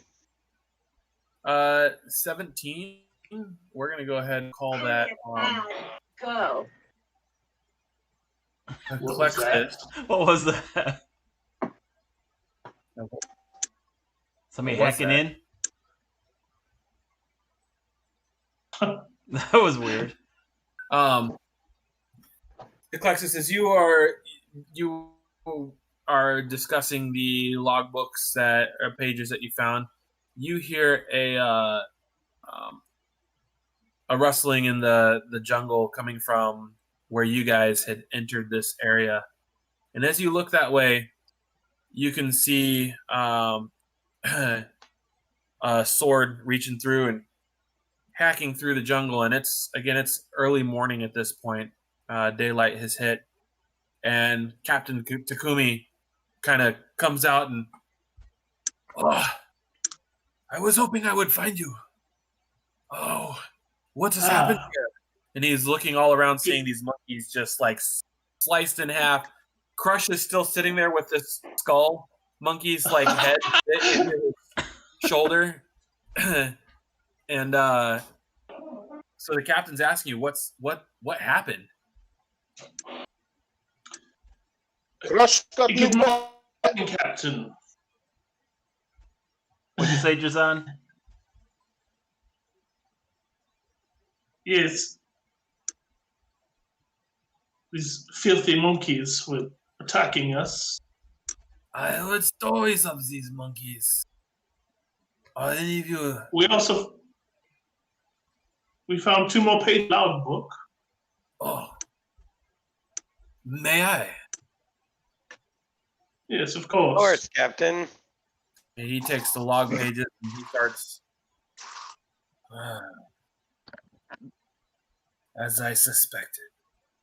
And he's reading through and kind of mumbling himself about Lavinia Wisp. And he's talking the Sapphire Rose. And he keeps saying, Sapphire Rose. I believe this may be part of our key to leaving this island.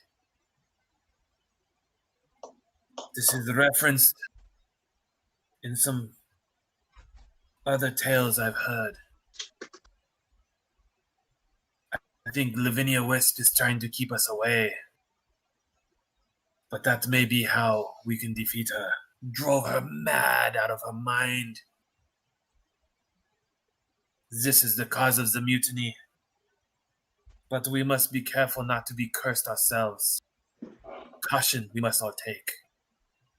Some of us are already cursed. But I have good news. Karesh was out patrolling after you guys shortly left. And he found a sunken well. I think we should go check it out. I did not trust that he go alone. And Gertha told me Yes, a sunken well. Yes, he found it covered in a lot of vines and moss.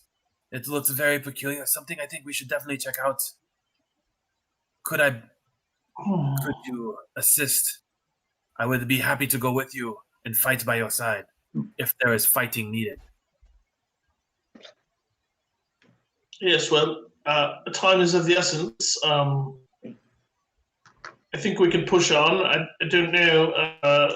I mean, we have been out here quite long, but I'm I think we good. should I say we do push it. through. Well, let's move fast. I will show you the way. We basically have to cut all the way back through camp, and we can hit. It's very close. Here, do you have the map? Can you show me the map? And you It's show an the odd map one, isn't it? as to where Koresh has found this sunken well, it looks like. He says, it's very close to camp. It's not far. So if we have to, we must retreat. We will be very close to camp. And again, we have Gertha and the rest of my crew holding position and defenses there. So we will be well poised to go and check this out with little issue, I feel. And again, Koresh is very good. He did not see any signs of any other intruders. But again, with our past experiences, I think we should be more cautious of the island because I think the island sometimes wants to toy with us. What say you, Crush? Let's go. Milo, do I have your sword? Oh, you have both my swords, Captain. All right. Well, Arax, Klexus, Kazan, what say ye? Yes. Lead the way, Captain. Let us go. Let's go. All right. So you guys hack your way back through. In passing through camp, you do see Gertha has a what looks to be a cut up boar. You'd be able to grab yourself some fresh bacon to go on the way. A little something to eat. Ooh. Drazan, you got some extra berries with your bacon, so Yeah. Oh. and What kind of berries? I mean, there's that type of little furry critter that leaves little berries in the ground. they're the dingle kind.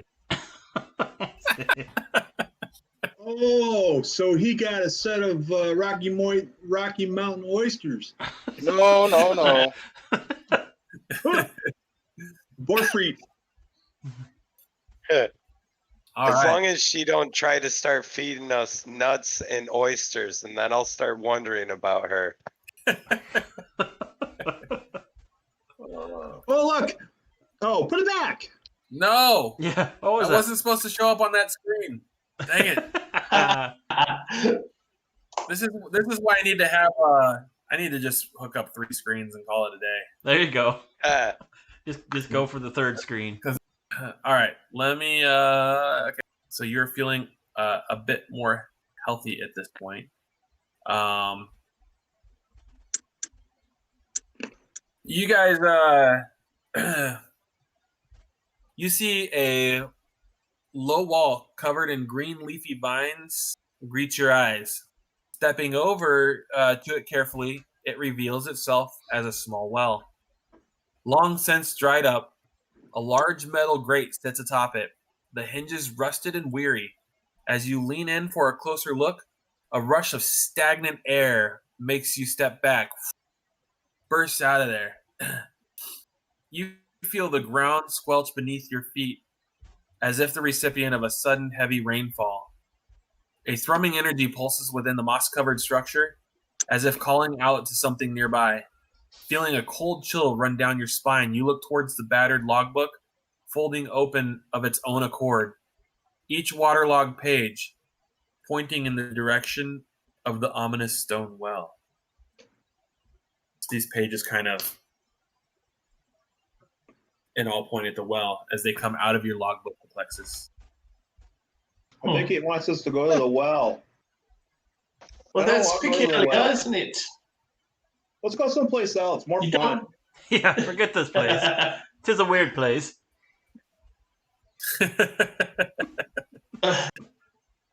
Unfortunately, I think we're going to have to descend into this horrid place. You first. Who's gonna try and move the grate? I'll try. All right, go ahead. Or crush. And, either one of you can make a athletics check if you would like.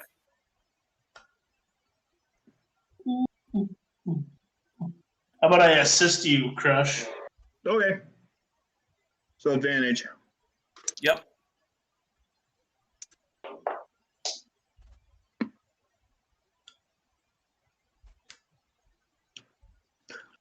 Uh, 14.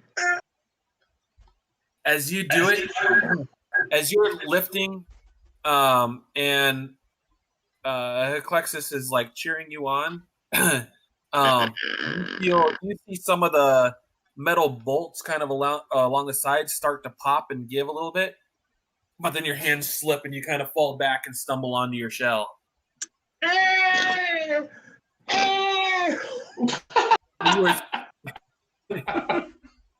You're so close.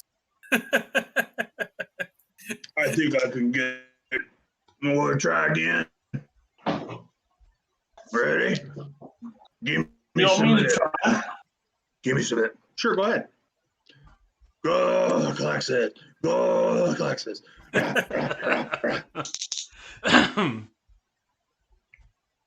18. 18? Yeah, you go up there and you're like, Crush, let me show you how to do this. And you just feel your ogre gauntlets give you this raging strength, and you just rip it right up and hold it over your head and throw it 10 feet like it was nothing. I'll look And Crush very. just kind of looks at you in amazement, like, you're like, pick your jaw up. Yeah, that was good. I'll just look at him going, My hero. As you stare down into the well, You loosened it up for me, Crush. as you stare down into the well, you can determine, just based upon visual, that's about 35 feet deep, 10 foot wide. If someone would like to try and scale down the well, they'd be more than happy to, or go ahead and try. I mean, I do think we have rope. We could lower each other down. Okay.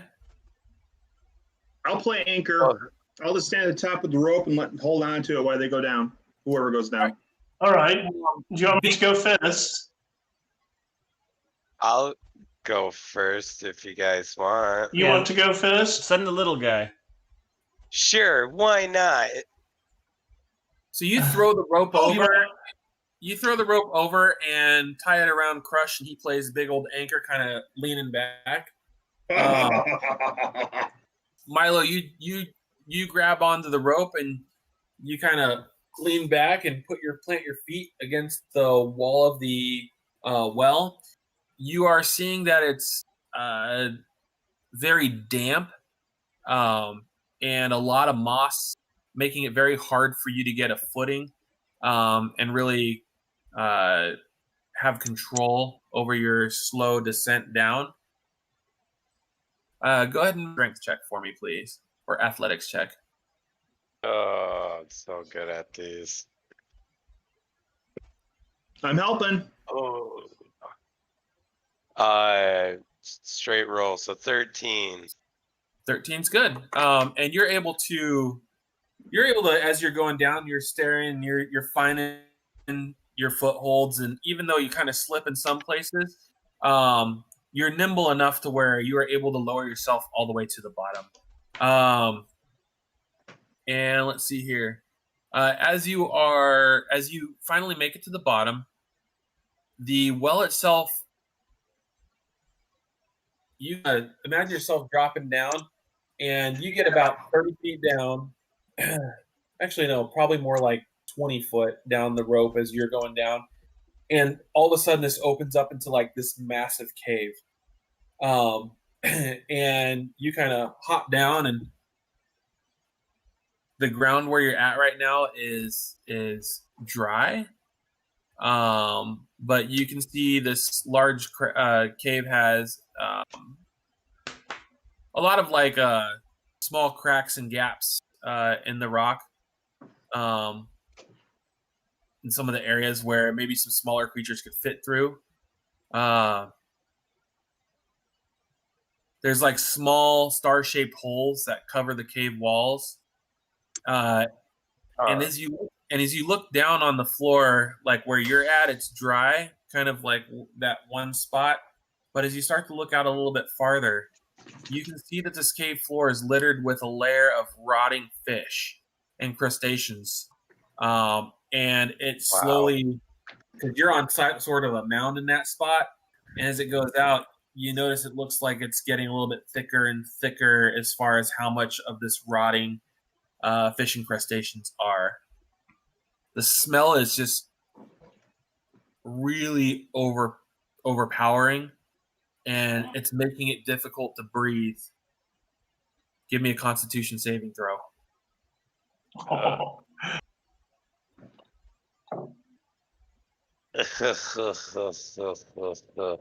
A 10. You are now poisoned for an hour. All right. Oh.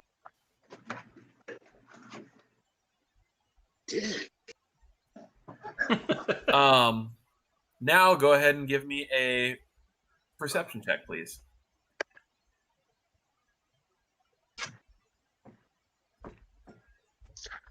Uh, 19. All right.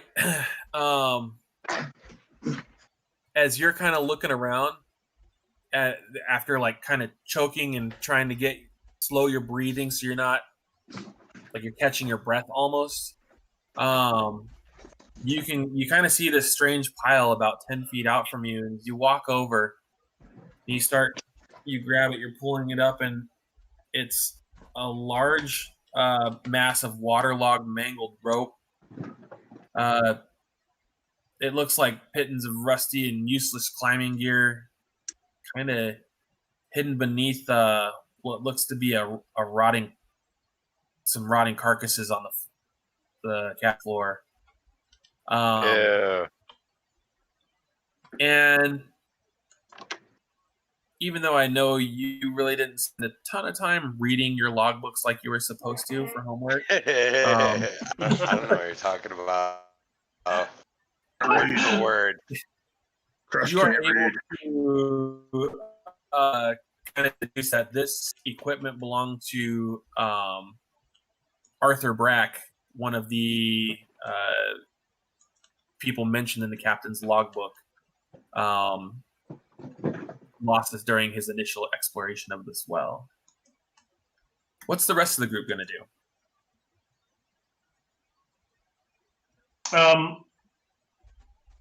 I'll start heading down to meet up with Milo.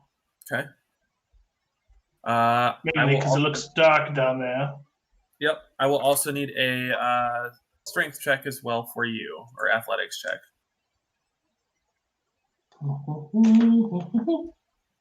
And again, with advantage because you are being assisted with the rope.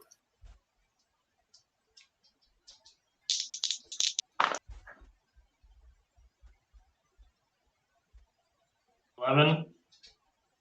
What was that? 11. Uh-oh. As you're going down and you're kind of leaning back, you're a little bit more of a taller, lankier, less nimble person. And you get about halfway down and you can hear Milo's kind of like, holy crap, look at this stuff. And you look down and don't really pay attention. And you stick your foot on a real mossy covered section of the cave wall, and you lose your grip and fall down, taking 8 bludgeoning damage as you fell to the bottom of the cave floor. Ow. And again, as you kind of sit up and you're like brushing off your head, wincing from the pain a bit, you see Milo over there kind of like looking through like some climbing gear. There's again a pile of crappy rope. And you're sitting down there, and then as you're wincing from that pain, you're like, oh God, like you almost want to vomit from the intense smell that's down there. And go ahead and give me a Constitution saving throw. All right. We'll cast guidance.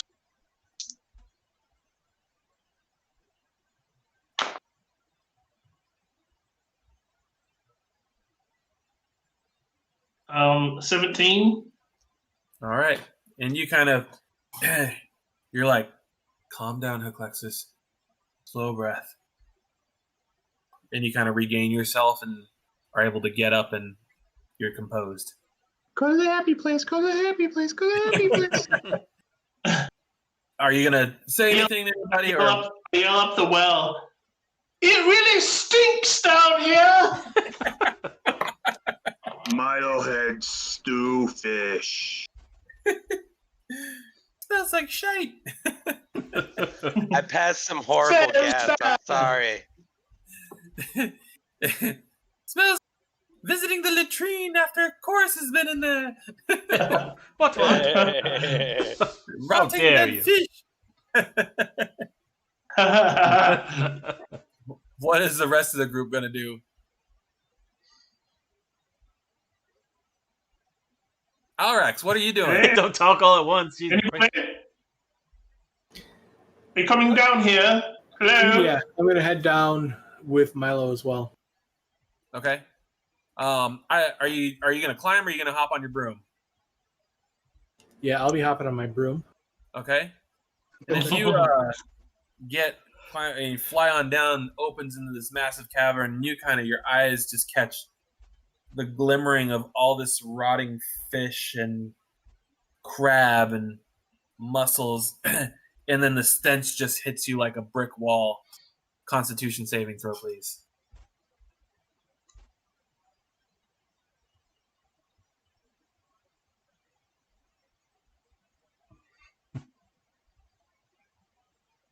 Uh, 11.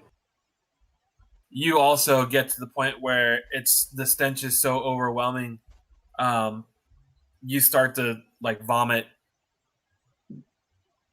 and you can't stop, and you're now poisoned for an hour. Awesome. Yes, yeah, it's quite bad down here. It's yes. I Drazan. thought you were water genasi. They all smell like that anyway.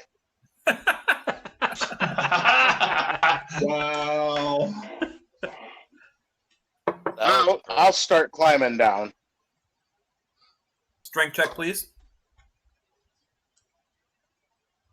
Yeah, I'll cast Featherfall on my way down. You remembered this week. Yeah. So I'm imagining you're going down, and you look down and you see Alrax kind of sitting on his broom, just curling chunks over to the side, and you start to giggle and then lose your footing. And as you're falling, you're like, Featherfall. Then you just float down, and you kind of float by Alrax as he's sitting on his broom, kind of floating in the air. And you're floating by, and you're like laughing at him as he's like puking. And then you look around, and you're like, oh, "This smells like shit." Constitution saving throw. Constitution saving throw. Huh. 18. Yeah, and you two are like, oh, and you plug your nose just in time as you kind of make it down and slowly adjust to the stench that is below, but you are just fine. And since I have 1 minute on Featherfall for up to 5 people, crush, jump, you'll be fine. You'll be fine. I'm up there Trust too. me. Chorus needs it as well. Well, he can jump too. I right. can get up to 5 people. All right. Where with you? Where were you when I fell, sir? He doesn't like you I very was much. laughing. I will find a spot to tie off the rope so that we can use it to climb back up. Okay. That should give enough time to get Chorus down the hole before I make my descent. I'm gonna heed Hucklexus's warning and kind of fashion something to put over my face, since he mentioned the stench. Part of my bedroll or something. Okay. And then jump down the hole. Alrighty. Let's see here. And I will, after I got the rope secure, I'll go over, take a deep breath, and cannonball down the hole. All right. And as you do, you are like the most graceful cannonballer ever, where it's like looking at an Olympic high diver, where you're just. Actually, And I'm just hearing like classical music in my head as you're just floating down. Actually, I'll retract all my limbs and my head into the shell, so I'll be just a big giant shell coming down. Shooting down the tube. And it just crushes gently at the bottom. Those of you who jumped in, as you again float and enter the cave, and you catch that wretched stench, if I could have a Constitution saving throw, please. I'm holding my breath. When you take your first breath, I would like you to make a Constitution saving throw.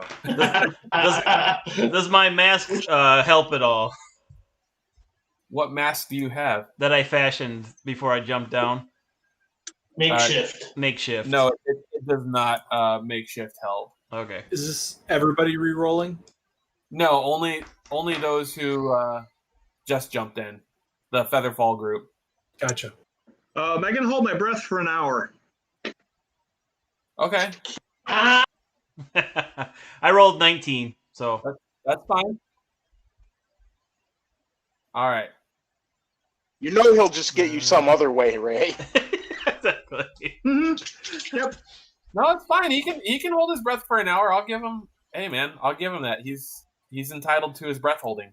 I am not an anti-breath holder. That's good. We don't want that on this channel. You anti-breathist? Yeah. Exactly. Breathist? You're a breathist. I'm so woke right now. What the heck? Oh, hang on. Delete.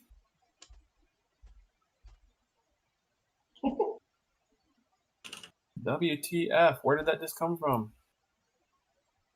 Okay, what happened to this? What'd you do? Oh no! There's 2 Milos! No! I think I just deleted Drazan. Or Heclexus accidentally. Oh well. Sorry, I'm trying to get you guys dropped in here. I wasn't sure if we were going to make it this far tonight. I should have prepared. You weren't prepared. Yay, we won. I apologize for those viewers out there. I hope you were enjoying our mild comedic relief. Just remember, point very to mild. Screen. Point at the screen and laugh.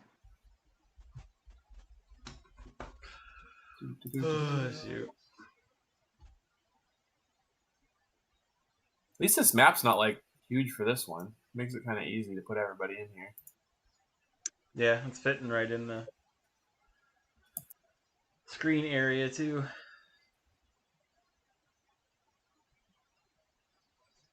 Oh man. All right, last person to copy in here.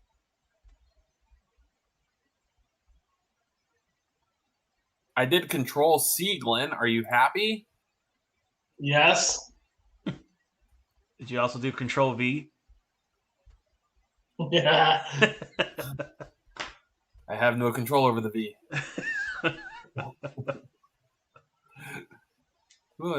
That's the Drazan who I'm missing? Yeah.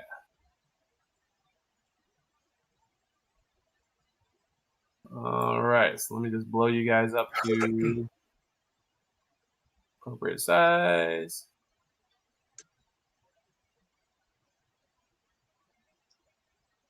I love there's still a mushroom guy on there. Mushroom. Mushroom. It's just fun. Only to have. because Dan's a dick. I'm seriously waiting for Jim to just kill me, like literally the first day back to his campaign. He's just gonna be like, "All right, Dan, what are you doing? Whatever you're doing, you're dead." Yeah, exactly. And the second day. And the third day. He's like, Ray, how many times did you die? Not And you're many. gonna die. You're Hold gonna my die beer. about 10 times that. Yeah. 10 times a Ray usual campaign. The Ray death rate's pretty high too. I've only died 3 times. You've only played 4 sessions.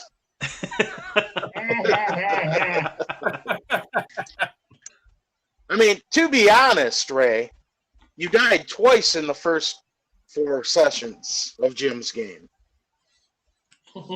Yeah. Jim didn't like me. What do you mean didn't? It didn't end yet. Yeah, I know. Oh, man. All right.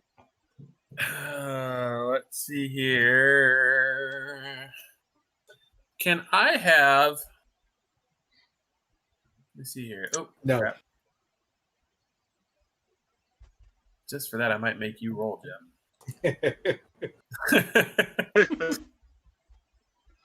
Let's see here.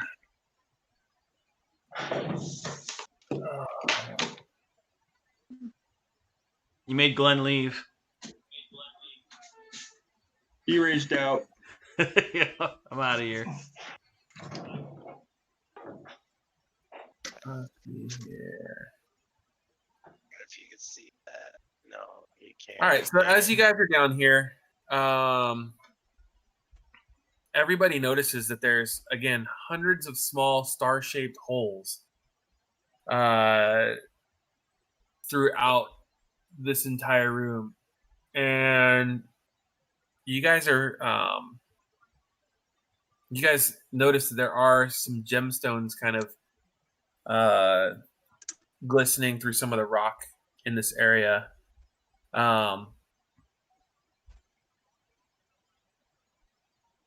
You're not sure what to make out of all these star-shaped ruins. It's very interesting to you that you're seeing these, that it's definitely something that was not natural. This cave, you can tell, has been eroded by water based upon there's layers like in the stone along the sides, but it does look like somebody, again, has spent a lot of time down here making these star-shaped holes in the cave wall. What do you guys want to do? It's supposed to be a well, isn't it? Yes, it is. It doesn't look like there's any fresh water down here. There is not. There's just a lot of relatively fresh, dead fish, crustaceans, mussels, that kind of stuff that really heavily litter the floor around you. Can I go These look at the? Can I go look at the star-shaped holes? Yes, you can. I'll go with Milo just to watch him. Make sure they're not petrified starbelly sneeches. Okay. Yeah. So, what are you doing, Milo? I want to like peer into the holes and stuff like that. See if like they end or if like they keep going or. Okay. Are you sure that's wise to look into that hole, Milo? After everything we've been through. I've been through a lot. I'm gonna look through the hole. Forget you. It feels... All right. Just give up, dude. He's already died Traps, once. Traps be damned. Traps be damned. Go ahead. We'll sit Hey, back Dan. and watch this. Hey, Dan. Yeah. I'll bring him. Yeah. You know how freshwater and saltwater smell different? Yes. Does this smell like it had fresh water or salt water? Salt. Oh. So we probably don't want to spend too much time in here. It's a little salty. Eh, Is there anything leading out of this chamber? Or we're just in a big hole? No, you don't see.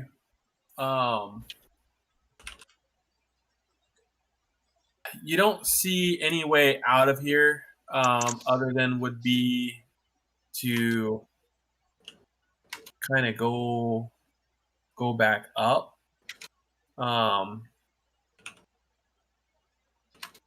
Trying to see what would be. I guess for those of you guys who are in there, obviously all of you, go ahead and everybody make a perception check.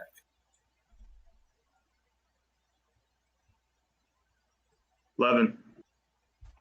21. 6. Sold them 3.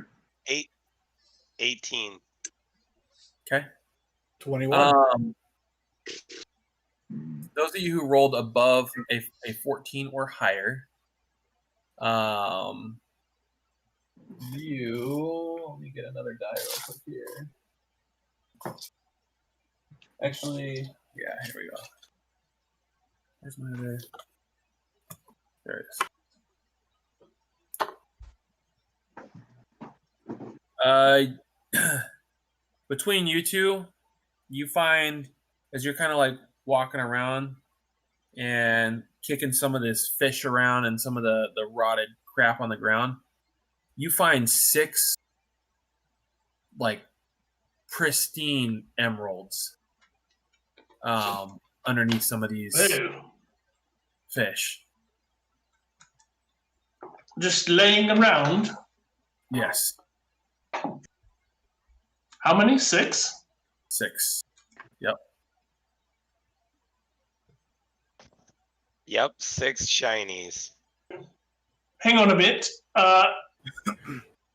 Didn't we find emeralds before? Earlier? Or am I mistaken? I believe you guys did at some point find some earlier. I don't remember if we did. Hang on.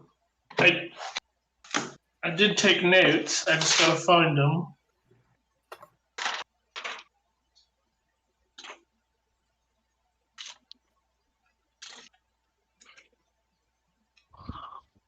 Oh yes, we did find at least one other emerald.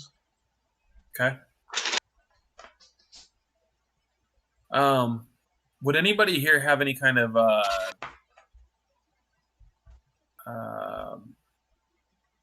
astrology knowledge? That'd be religion. No, Astrology. Yeah, religion would Yeah. be. that'd be religion. Yeah. I guess If me, that then, falls if under it's religion. I have religion. Go ahead and roll me if you're proficient in religion, go ahead and roll a d20 for me, please. 16. 15. As you, and especially I know, and Milo, you said you were going to be checking out these stars. Eclexis, you're looking at this gem, and kind of as you're staring at it, you're kind of looking at the walls. You're taking note of these stars that are all these holes in the wall. And Milo, you as well. You're kind of sitting there, and you're like, and you back up, and you're like, hey, I'm seeing some different constellations Um, on some of the patterns in here that look like constellations you might be a little familiar with. Who, Milo or me? Yeah, but you're noticing Both of us? Yeah, because as you're looking at your gem, and Milo's like kind of off. Here, I'll just do it on the map. So Milo's over at the wall. And You said astrology or astronomy? Sorry, astrology. Astrology is astronomy is the study of stars. Astrology is how they impact That's zodiacs. zodiac stuff. Yeah. Okay. Whatever. Either way, it's fine. I'm sorry for the lessons, kids, but just want to make the difference before you go to that old important that college. Let me just tell you, little kid. He did it for the know that information until now, and I'm quite older than you. Ray was doing it for the children. Thanks, Ray.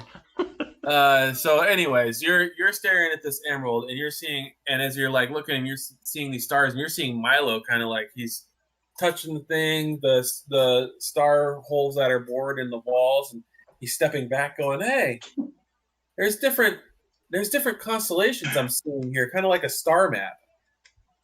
Is what you're noticing, and you're seeing obviously, and you're starting to pick up on some of that. This.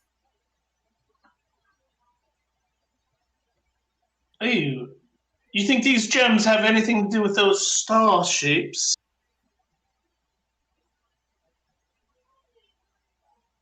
You're muted. What do you think, Milo? You're muted. Milo, you're muted. You're muted. Oh, let me see one. One of the gems. I walk over there and hand him one. Can I see one? Sure, here you go, Crush. Oh, don't eat it. Oh, It thank looks you. like he cleaned it. It's nice and clean now. Do you see any patterns? Let's look around. I'll Are see if Are there 6 holes? And there is one that has 6 holes. And just because you both rolled high enough, you recognize this is the constellation Crown. And it's basically kind of 3 you got 3 points here, 1 and then 2.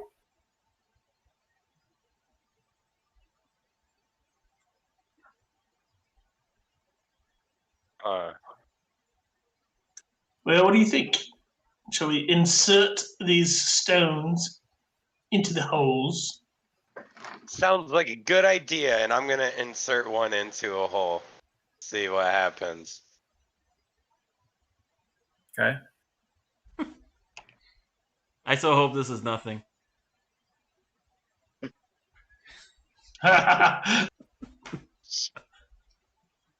All right, so you said there was only one with 6, so I'll start filling the other ones. So it fills the one. You said the crown had 6 holes. The crown had Like 6 holes. Yep. It's very distinctly the crown in it. Yes. Okay. Yeah. So as you fill that or put all the holes in there, or fill the holes with the gems, roll me a perception check with advantage because you're attuned to what's going on.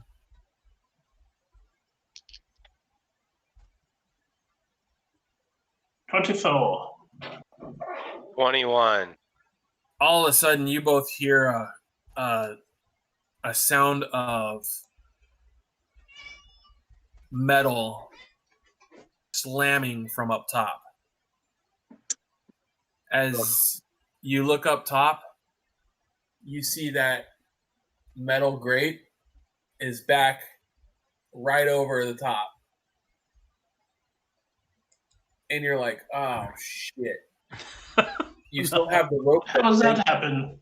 You still have the rope that's dangling down. You give it a slight tug, and the whole rope comes plops right into the cave. What did you guys do? Oh, bugger! Everybody roll a perception check, please. Oh, Everybody, Everybody. 19 for chorus. 17. 8 for Alexis for the first time. Crush guy. He's very upset that the opening has just closed. 14.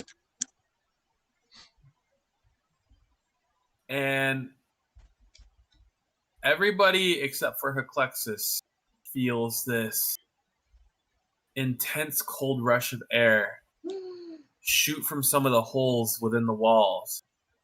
Heclexis is so focused on what's going on up top. It's almost like this biting, freezing cold that's blasting out of these holes. And then you start to hear a familiar sound. It's the sound of running water that is rushing at a rapid pace. Oh no. Heclexis, as you're staring up, you almost go into somewhat of a trance, I would call it, where you're just like, oh God, what's going on? You're not sure what's happening. And all of a sudden, it's kind of like your eyes roll back, and your mind just goes blank. And then you kind of come to where you're envisioning yourself on Captain Mitchell's ship. The water is lapping hard, or the waves are lapping hard over the deck. You're kind of staring off into the open ocean. A storm is raging. And the wind is whipping really hard. The hair is kind of smacking your face with just a real sting. And then you hear a voice behind you. And it's Lavinia With talking to you. And she's asking, what do you want? Why are you here? And then you hear a loud kind of like, and you kind of come back to, and you're staring around. You see the rest of your group like kind of like bracing themselves. And in rushes this water from a bunch of the holes in the walls. And it's starting to fill up rapidly within this chamber. And we're going to pause until next week. Oh, nice cliffhanger. Dude. Beautiful. Right. Perfect. So thank you guys for tonight. Yeah. Oh, sweet. All right, that's perfect. That's a perfect ending to it right there. Oh, man. So, and listen to them or watch them and laugh. And laugh. Yeah, laugh at us. Feel free. So, until next time, thank you, Andy, Rick, Glenn, Jim, Ray, Dan, for doing this and playing along.